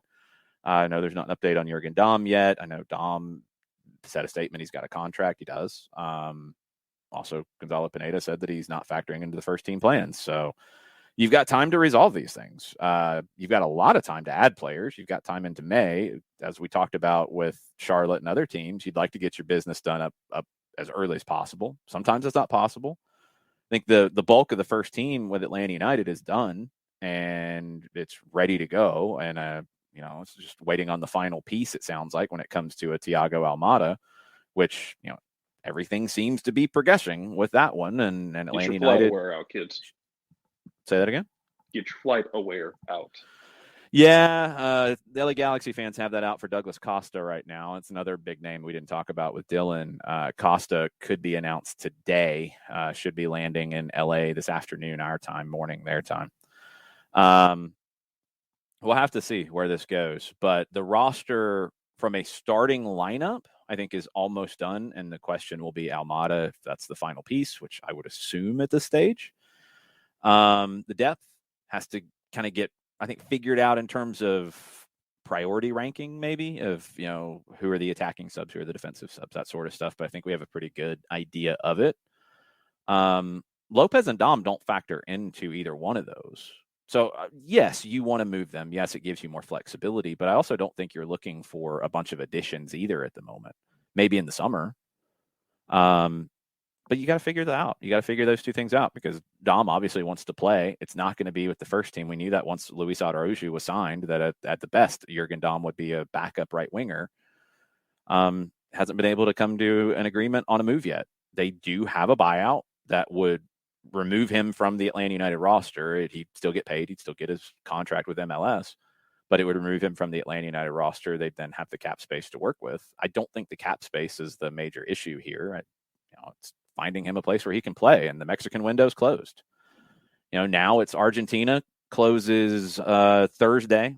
The Copa de la Liga in Argentina starts on Thursday. The window in Argentina closes. There's all kinds of talk right now about moves in Argentina at the moment. Brazil closes later, early April, and Ecuador closes late in March. There are other South American leagues where you might be able to make additions. Jurgen Damm hasn't played in South America. Is there a fit there that he would want to take? If he only wants to stay in Atlanta, he won't really play for the first team. I mean, that's pretty much been established by Gonzalo Pineda. So what does he want to do? And you have to figure all of that out. But I think the idea that it's limiting Atlanta United from doing things isn't really true. The backup forward role is the biggest question. It's a backup forward role, by the way. I want to stress backup, not starter, backup. That's the biggest question mark that is left on the board, in my opinion. That's it. And we'll see what direction I go there. We'll see what that looks like. Is it veteran? Is it young? Is it Conway earning it? I don't know. Eric Lopez, I don't know. I mean, it sounds like there was a deal done with Bonfield and then it didn't get done. And Eric Lopez's dad talked about the economics of the deal. Don't know if Bonfield was going to pay a certain amount and then said they couldn't pay a certain amount. I have no idea what happened there. But that's not done. Is there another Argentine club for Eric Lopez? That would probably be the best situation. I don't know the window in Paraguay off the top of my head, but that could be a possibility. But yeah, he's going to have to find somebody that will take on some of his salary in a perfect world. And it's a pretty good salary. So otherwise, he's going to be in the same situation as Jurgen Damm, except he's younger and needs to develop and under a long-term contract. So he needs to play, and they got to find him a spot to play so he can continue to develop and maybe turn into what people thought he would when he was signed. I mean, the Eric Lopez hype train was massive when he was signed. Funny how that train went like stealth mode here in the last year. Funny how that happens. He just needs time. There's still plenty of time for that, by the way. No, it'll potentially come. I don't know. It depends because it seems like also once these hype trains go stealth mode, they don't ever come back, even when the players actually come back and done well. I'm not worried about this. I'm not worried about the hype train. I'm talking about Lopez as a player. Of course, still plenty of time for that dude yes, to find himself in the best ways possible. He's just got to play. He's just got to play, and he's not going to play here. And I don't think the twos are what he needs to get better. I think he needs more than that. So. Okay, what's that going to be? And look, this stuff is a lot of moving parts. It's young players need to play. Okay, if they're a backup, are they going to get enough playing time? That's one consideration. It is, can you find them a place to go where they're going to play that will help them get better for us? Because you don't just want to send them to play in a system where they're playing a completely different way of playing than you're playing, and then they don't really benefit and all that. Couple of things to clarify here really quickly when we get into buyout, because there's two different versions of buyout here that need to be understood. There is the MLS buyout, which technically isn't a buyout. It is basically a sheet of paper you sign, and that player comes off of your roster and off of your books and off of your cap, and the contract is then owned by MLS. They're still getting paid. It's not a buyout. The player doesn't get a lump sum, and that's it. They're free agent. No, we saw that with Giovanni Dos Santos. We saw that with Pellegrini last year in Miami. That is a roster mechanism buyout. It's not really a buyout. There is the real buyout, which we see happen all the time. DeAndre Yedlin did this in Turkey, where they agreed to whatever the settlement was at the end of his contract, and he was a free agent. And he signed with Miami. It sounds like that's what Josie Altidore is working towards in Toronto. And I think the league is probably going to push for that to happen too. And that's maybe why this isn't a slam dunk, easy move to happen, which is the snap of the fingers, because you've got moving parts of he has multiple years under his contract. Reportedly, he wanted all of that money to be paid out. Sounds like New England doesn't want to give Toronto anything for him. They want to sign him to a new deal. It's tricky. It's tricky. All of these different things. There's, again, lots of moving parts. And speaking of Eric Lopez, Cesar Luis Merlo says that the obstacles that existed for Eric Lopez to play in Bonfield were solved. Next few hours, he'll travel to Argentina and sign as agreed contract for one season. That would be the loan for 1 year, and Bonfield would be, I'm assuming, picking up some of his salary based off the obstacles that existed. So that's there. And that's what's being reported. We'll see. He's been with them in preseason. Again, their first part of the season starts on Thursday. The league does. I don't know if Bonfield plays on Thursday. He's been with them. It should be a pretty quick integration. He's even played some preseason with them. So that's where it stands. It has not been announced officially by Atlanta United, which is the important part. Remember, it was announced by Bonfield before, and it almost didn't happen. I don't think they had to officially retract anything, but let's wait for an Atlanta United announcement. And let's wait to see if he's going to be part of their squad that plays Friday. they host San Lorenzo in Copa de la Liga action. But Cesar Luis Merlo must have been listening to the show because he gives us the update on Eric Lopez. What else is on your mind, John? Well, I mean, you look at, and one of the things we were talking in hour one about what you're looking at for pressure from Atlanta United. And I give a shout out to your friends at BlueLine.tv with their framing of the high camera. And you could actually see how Atlanta United would pinch to the one corner, especially to the far side, the right, their attacking right-hand side as they were going from right to left. And they do the same on both sides. It's the quality of it might be different, but they're not doing something different depending on left or right side. It's the same tactic, right? But the execution might be better to one side. That's a very important distinction here. And it was just, if you were trying to kind of gauge what the idea was, your friends at Blue Line had a really good frame from the high camera, and it was almost this wave of players coming to pinch to a particular corner. And I thought that it was a really good job from a TV production standpoint to see the idea of what Gonzalo Pineda is looking for when it came to pressure defensively. That was just something that stuck out to me. And in what they call the all 22, when you're looking from all high, it wasn't quite that, but it was that high camera gave you that look as to what Gonzalo Pineda is looking for defensively with that pinch and counter pressure to try to win the ball back. I thought it was a really good job of showing that. Yeah, what they're looking for in counter pressure, because that's starting the defending 90 to 100 yards away from your own goal. That's what you're looking to do with that. It's really good work by the Blue Line TV guys, because the high cam is not that high at the Estadio Tres de Marzo. It seats about 20,000. It was, just for perspective, I was right at midfield. The high cam was elevated just a little.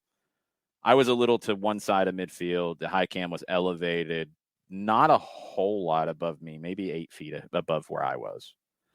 And I was on it's the kind of like a club level. It's like boxes that are around the top, that ring kind of the top of the stadium.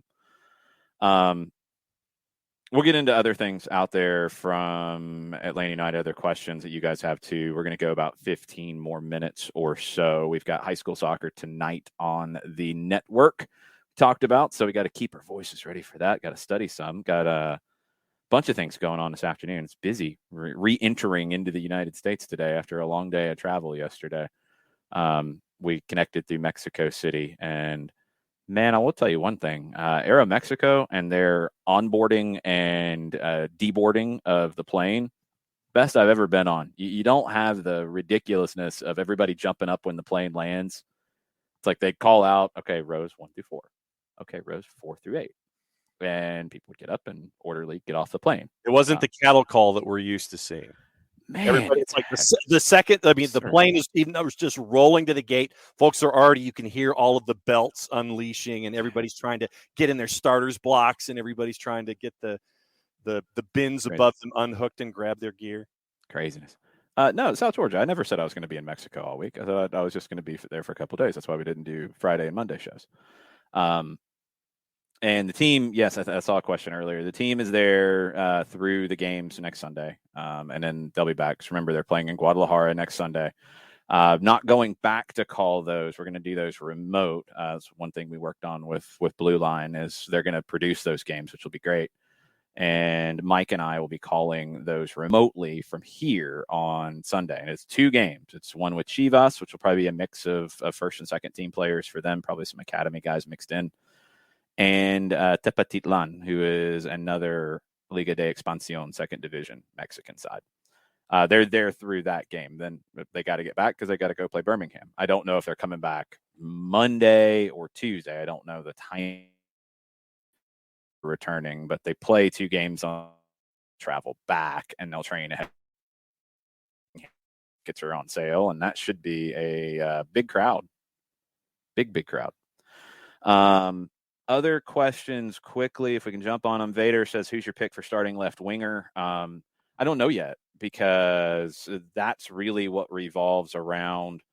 If Almada is the big addition, which, all signs are pointing towards. Is he going to play wide and cut inside a la Barco, or is he going to play central and Moreno play wide and cut inside? So I don't know. It's going to be one of those two, I would assume, and it's probably just going to be down to which one is more comfortable coming from outside in versus being central as the central attacking midfielder in front of two holding or paired up with somebody. If it's somebody like Josetu, he's a mix, so he'll be floating back and forth. It's going to be down to the chemistry, but they'll be really mobile in the game. I think when you look at the way from a game model that Atlanta United will play, you're going to have wingers, but they're not going to be stretching the field to the touchline, heels on the chalk. They're not going to be those kinds of guys. They're going to be very mobile. Sometimes they'll stretch it wide. Sometimes they'll cut inside. Sometimes the outside back will cut inside. It's going to be a lot more of that. It's not going to be as patterned, I think, is where things were with Gabriel Heinze. And his Vélez teams didn't end up playing in that manner.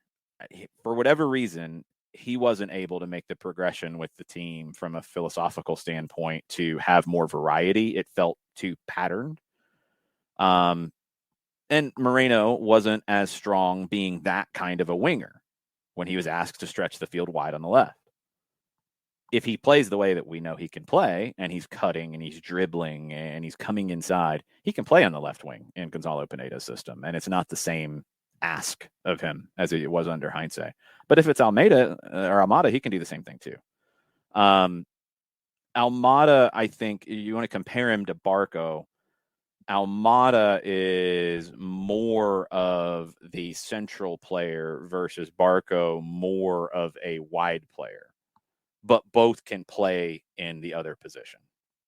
But that's just where it stands. A lot of talk on the Twitch pitch about Luca Martinez, and there's reporting that he could be headed to Talleres from Rosario Central. There wasn't a whole lot of follow-up after there was scouting of him at Rosario Central. There were pictures, and there wasn't really a lot of talk after that. So maybe they didn't see what they wanted. Maybe they weren't ready to make a deal for him. Whatever. Okay. If that's not who you get and you want to go get somebody else, well, now you'll start looking for somebody else. And trust me, they don't just have one guy in mind every time they start having a rumor come up about what they're doing. I think, sometimes maybe, and it's just the way it's reported, like it's all in for this player. Jared, if we don't get this player, the team's going to have to play with 10. Those are the rules. You didn't know that? I didn't know that. I thought, You're only allowed to recruit one player at a time. I thought if they were chasing somebody and they don't get them, it was kind of like we see with, college football recruiting that, they'll go to the next guy on their list and they'll go try to get him. This is also what I talked about yesterday Unless when you're we got into that conversation about, players having being more than their national identity and having personalities. Because when you're recruiting guys, you're not just looking for, I need someone who can play a position this way. You want to go talk to them and see if they're going to fit your club, and see if they're going to fit your culture, see if they're going to fit in the clubhouse of, hey, this guy would blend in, this guy would fit in real well, or, yeah, this isn't going to work. Yeah, there's a lot of different elements to it. It's not the straight line flow chart that maybe sometimes it appears to be. Question about, is it realistic to have Moreno, Joseph, Araujo, and Almada as starters? I don't know why that wouldn't be realistic. Again, because Almada can play outside and come in. Moreno can play outside and come in. That's what you already had from the left wing with Barco last year when it was Barco instead of Almada in that foursome, and it worked pretty well. So I don't understand what the fear would be. Maybe it's just a lack of background on Thiago Almada and his game, and maybe it's PTSD of Moreno playing in Heinze's system as a left winger, which was, again, a very different ask. So I don't know what the fear would be, but I got nothing. And sure, Uncle, the end of the window is the beginning of May. First off, that needs to be understood for adding players. So it's February 8th. You'd love to have everybody in place, as I said earlier about other teams, but I get concerned. And look, I'm gonna, like I've said many times, I'm gonna try to get into this and not get hung up on some of the back and forth about things that we've already kind of covered. I know people are going to have concern as fans because that's what fans do. Look, it's what you do. But I'm also going to try to tell you what I'm seeing from my perspective and my background and what I know about things in the game and team building and roster building and tactics and philosophy and all that. And if it doesn't line up with your concern, that's okay. That's all right. I can't change your concern away the other way. I can just tell you what I know. And if that helps, great. If it doesn't, I don't know what else to tell you. I'm going to keep, rattling on about the timing and the windows and try to give you a sense of, what's coming and what needs to get done and all that. But that's really all we can do. I think the team's in a really good place. I think the Almada thing is the last question mark. And latest reports are that everything is in place for him to come to Atlanta. Everything is ready to go.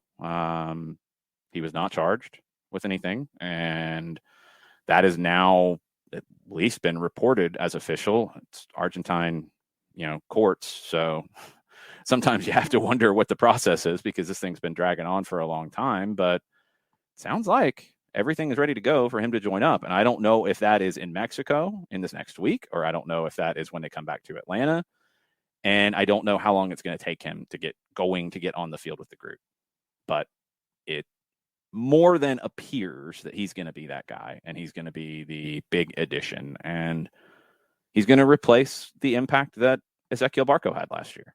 And that's what he's going to have to do for a team that was very good already and returns the majority of the pieces from a team that was very good and was among the best teams in the league at the end of the season last year in terms of form. He's got to replace a guy who was very good. Well, Almada is a player who, when you've seen him play and you've studied his game, he's very good. You never know when he comes to a different league, different team, different players around him. Does that translate? Does he get better? Does he maintain? Does it take him more time to adjust? We'll have to find that out once we get here. But I think the team is in a really good place. And I think if Almada is as good as he can be, and what I've seen from him at Vélez and with the Argentine youth national teams, and he was brought into the senior national team in previous camps, it could be even better than it was. So we'll see. We'll see how it works out. Jared, any other thoughts from you from Atlanta United over the weekend? Not really. I think someone mentioned it about Mike Ambrose. And I know we had this discussion about Ambrose's role going forward. Ambrose is still, I think, 28 or 29. He's not that old. Yeah. But it feels like he is kind of entering that role right now. And if he wants to stay with the organization, I'd be fine with it, because I feel like he's kind of entering that situation, that role where he's third on the depth chart, but he's always been that guy who, to me, it came across like he signed up to play wherever, whenever. And if that means going down with the second team and playing with them and taking a leadership position with them, he's always done it. He's gone down there, whipped some free kicks around, played left back, and helped guys grow and help them get better.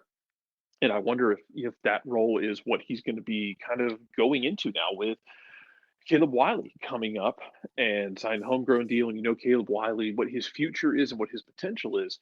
If Mikey Ambrose is going to be taking on a bit more of this kind of mentorship, here, let me help you, on the training pitch, and when I come down to the twos kind of role, because it's an important role to have in systems, and it can be a thankless role because you're not going to be playing every day with the first team. You're not going to be starting all the time.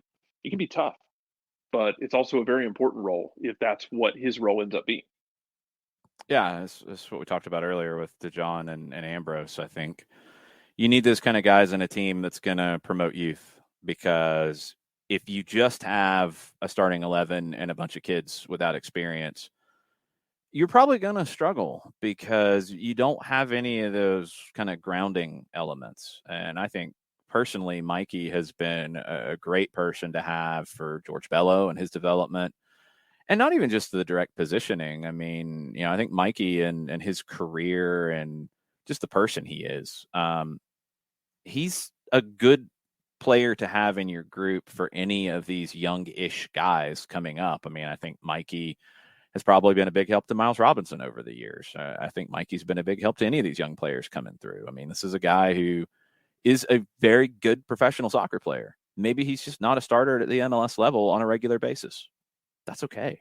He can still be very, very valuable to have. And you're right, with Wiley, he'll be very important. But I think he'll be very important with Bryce Washington and with George Campbell as well, with Jackson Conway, with all of those young guys, because you need those kinds of people in your group. And you have another one in Osvaldo Alonso that you added this time, that you need those guys that set the tone and set the level of expectation, just showing up on the training pitch, what you're expected to do.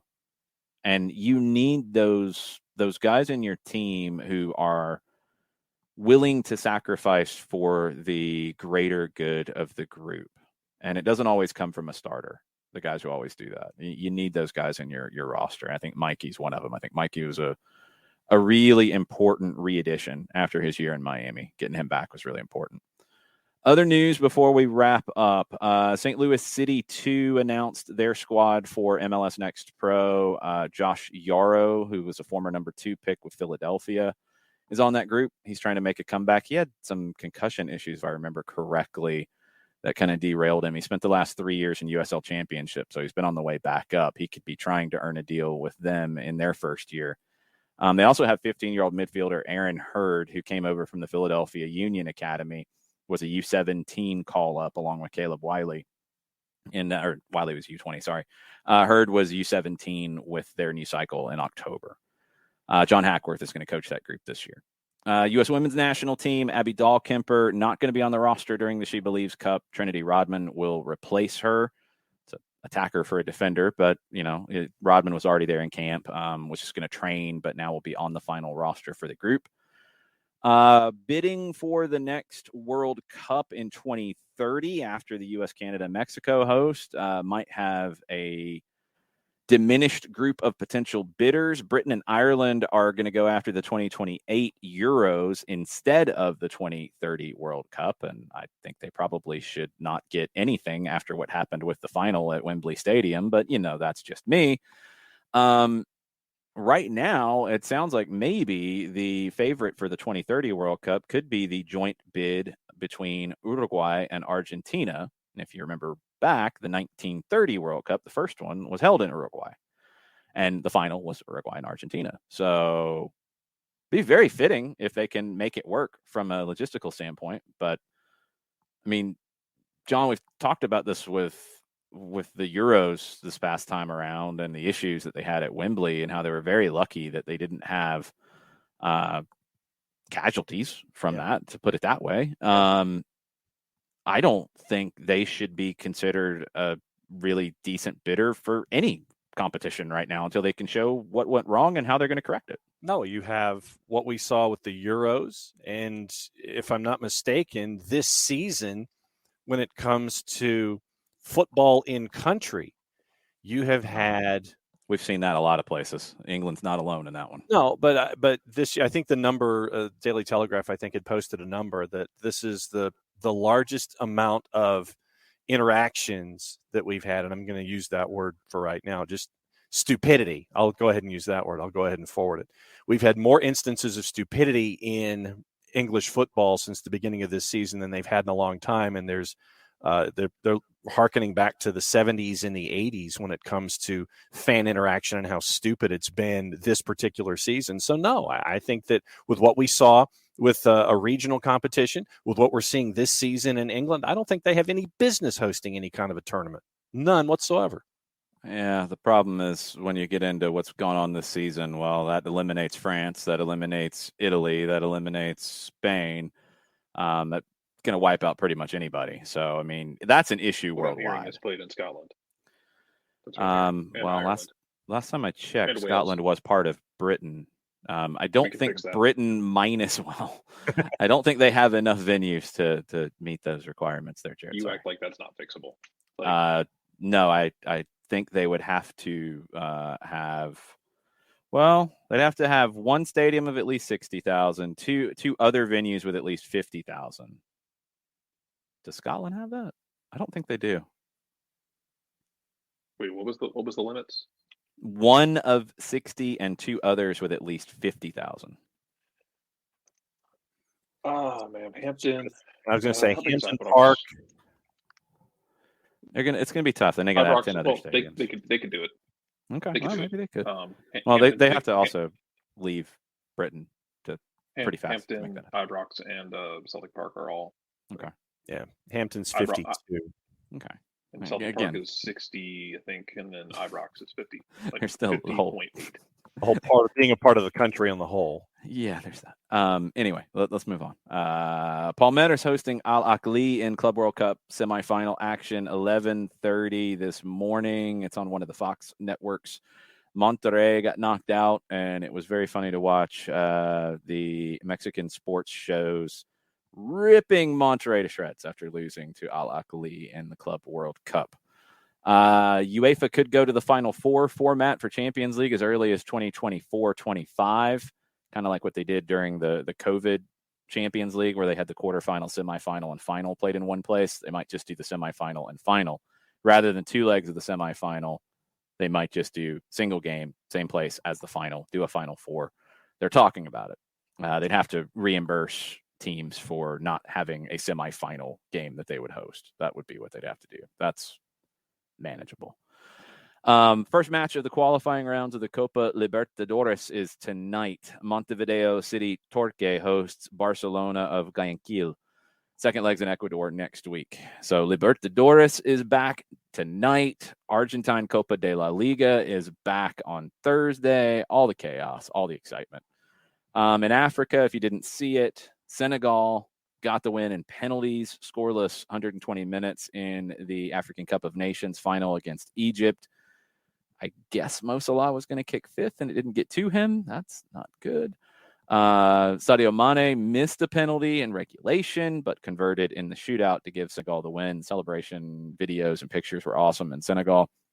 They play each other in a home and away to determine who goes to the World Cup between the two of them. So this was a little bit of a preview. This adds a little bit of extra spice to that. That's coming up in March. In those games, Morocco plays DR Congo, and Morocco will have to close the stands behind the goals in their home leg. FIFA has made that happen after homophobic slurs were said to have been used by Moroccan fans at the Arab Cup against Algeria. Good job, FIFA. At least they're starting to do some of these things sometimes. Hopefully they can continue, and hopefully you can call people out like Leicester did with calling out 19-year-old Cameron Toner for being a complete and utter moron, running onto the field, punching Nottingham Forest players. He's been charged with three counts of common assault and going onto a playing area at a football match. Released on conditional bail. One of those conditions is not to attend any football stadium on the date of any live football match.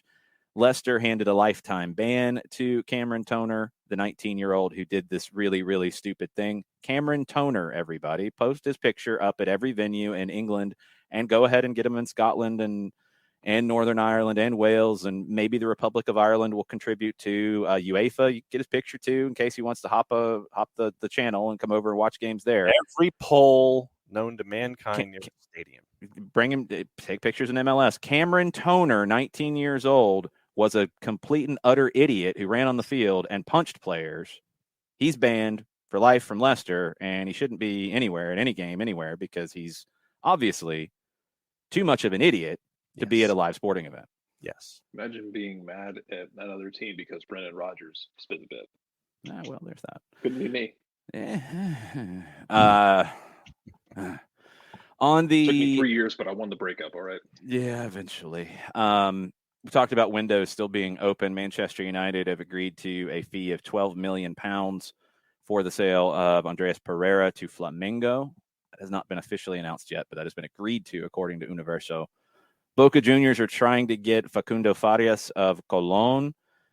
Both are in the Copa Libertadores. I believe if it's not the first time ever, it's the first time in a long time for Colón.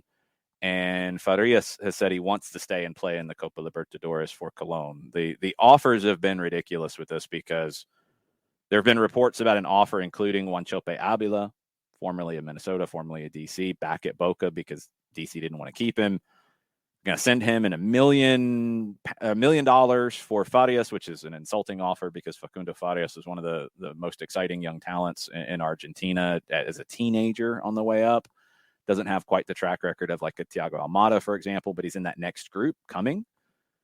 $1 million and a player who is not wanted at that club is really not much of a realistic offer. Now the reports are $2.5 million plus the player, but there's other reports saying that the negotiations involving the two players are completely separate and are not connected in one deal. So who knows? Diego Costa could be signing with Fenerbahce before the Turkish transfer window shuts. He's a free agent, so he could, I think, work around the transfer windows. But he's got offers from Zenit and Krasnodar in Russia as well. Diego Costa, who should sign him in MLS, Jared? Quickly. Red Bulls. That'd be a good reason. That actually wouldn't be bad. That actually would not be too bad. There's already talk after the weekend that, and we've had the conversation before, we had it a couple of years ago, but Simeone surprised us. Looks like maybe his time at Atleti is up now. Simone Inzaghi, current coach of Inter, is a possible replacement for El Cholo at Atleti, according to Mundo Deportivo. Nicolas Sula is going to leave Bayern. He's going to go to Dortmund on a free in the summer. That's already been announced officially. Manuel Neuer will be out for a few weeks. Surgery on his right knee joint, out 4 to 6 weeks, according to Bild. And on the business side of things, Barcelona, as always, is in the telenovela news. So they are going to do a deal with Spotify. Major sponsorship deal. 280 million euro over 3 years. So 93 million per season, roughly. Sponsorship of the men's shirt, the women's shirt, the training shirt, the name of the stadium, which will be the Camp Nou Spotify. Okay. That's bigger than the deal that Rakuten had. That deal ends on June 30th. They were getting 55 million a year from Rakuten. They're getting 93 now with more stuff included in it. They were getting 3.5 million euro per year for Barça Femeni from Stanley, the American brand. So they were getting 58.5 for the two shirts. They're going to get 93 for the shirts, plus the training shirt, plus the name of the stadium. Kind of. Okay. It's also got a logo on the sleeve of the men's. So they got two logos on the first team shirt. Advertising on the training shirt, which they were getting 10 million per year. So now combined 65, 68.5. 93. So they got more. They had to throw the stadium into it. Okay, that's not bad. It's not great, but it's not bad. That's a lot of Spotify names all over the place. What's that? That's a lot of Spotify's name all over the place. Yeah, well, they could probably use the good press. Also, this deal was not seen as good enough by the CEO, Ferran Reverter, and he is quitting. So that's always good when you do a sponsorship deal and then your CEO quits. Well, one of the reasons is he thinks they should have gotten more money for this. They also should have broken those things up and probably gotten more money breaking all of those different things up. He thinks the need for sponsoring the whole Espai Barça, the big complex with the stadium and training and all of that all in one, that they got a huge loan from Goldman Sachs to build out, that should be higher. Now, this is 3 years. I don't think the Espai Barça deal will be done in 3 years unless they build really fast, but who knows? Where this really came to a head with their CEO, the CEO was in Miami trying to seal a deal financing the whole Espai Barcelona project. The Spotify directors were at Barcelona finalizing details with the club there. The CEO wasn't involved in that. Yeah, it's always a good sign. Yeah. Barcelona can't do anything without having chaos. They can't even do things like promote their young players up without chaos because they've had to play a bunch of their young kids. Xavi loves playing the young kids. Now Barcelona B are 2 points above the relegation spots in their league, and the manager, Sergei Barwan, who was not looked at as somebody who could take over the team on an interim basis with the first team, they don't get a result this weekend, they get sacked. He gets sacked. Well, when you lose 1, 2, 3, 4, 5, 6, 7 guys at different points who are now playing with the first team, you're probably going to struggle with your second team. Yes. So, yes, he might get fired because of all of this. And the last couple things before we go, Mark Overmars. If you haven't seen this is crazy, and I'm sure more will come out about it. Left his position as Ajax's director of football affairs, was linked at one point with a move to Newcastle. That fell apart a long time ago, but he left Ajax after it was revealed he had sent a series of, quote, inappropriate messages to several female colleagues. Overmars in his statement said he didn't realize they were inappropriate, basically, and okay. This was announced on Sunday. He'd been there since 2012. He had signed a new contract in December after the interest from Newcastle would have kept him there through 26. Ajax's statement said, quote, a series of inappropriate messages sent to several female colleagues over an extended period of time underlies his decision to leave the club. So, yeah. And anybody who was then immediately like jumping on like, oh, go hire Mark Overmars for my club. No, you're missing the whole point, people. And he missed the point for a long time, it sounds like. He's going to have a lot of work to do to rebuild his reputation, which was great on the field and the work that he did. I mean, as a player, duh. But as a front office person, his work was very highly thought of. Again, to the point Newcastle was going to hand him the keys. They're not. And now nobody will, at least for a while. They shouldn't. And I'm sure the media in the Netherlands will get a hold of some of this stuff, and there will probably be more scandalous things being reported on this, sadly. But, probably Edwin van der Sar will take over some of that in the short term before they look for a long-term replacement. So any dreams that people had of bringing Mark Overmars to your club, yeah, probably not going to happen anytime soon. And if you haven't seen this, to finish on, really sad news, and we saw it start to come out on Sunday night. Christian Carrillo, part of the U15s for Atlanta United, his brother was hit by a drunk driver Saturday night, I believe, and Christian passed away. His brother survived the accident. I don't know the details on how his brother's doing. But he was a goalkeeper who had just got called up to national team duty with the U15 group. Seen comments from first team staff, second team staff, academy staff. Tony Annan chimed in. Everybody just loved this kid. And it's so awful to see this. And I hate it for the family, hate it for his friends, his teammates. It's not something that any kid should have to deal with. Losing a teammate, losing a friend, losing a son. It just reinforces the reminder that if you are out and you are drinking, don't drive. You don't need to. You don't need to stretch that. There are Lyft. There is Uber. There are so many different ways to get home. There's Drive Safe. There's so many different ways to pull this off. Get somebody to take you home, whatever. So many different things. You don't need to force it because these are the things that can happen. So really sad few days for everybody at the club, because this was a kid with a bright future, kid with just a lot of heart. Everybody loved him. And he's no longer with us because of a horrible accident. And there is a GoFundMe out. If you are so inclined, look into it. I think Abby posted the link earlier in the Twitch pitch in the timeline. So take a peek at that if you were so inclined to help out the family with their expenses in this tough time. But yeah, that's just, if you're in a situation like this, just be smart. Think of everyone else around you and don't think about just yourself. Yeah. Check out that GoFundMe if you can. And if you can help the family out, please do so. We'll be back tomorrow. We'll talk about the games that happened today. You got Premier League. You got other games happening all day as well. We'll recap any more news and rumors and all the craziness. Mike Conti will join us at 10 o'clock. That'll be tomorrow. This evening, we will have high school soccer, Maynard Jackson and Central. 5:55 for the women. That's supposed to be the kickoff.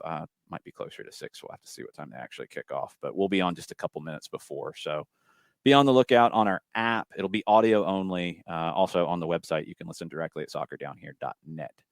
And we'll be back tomorrow. Y'all have a good rest of the day. Mucho platiel. Mucho platiel. Mucho platiel.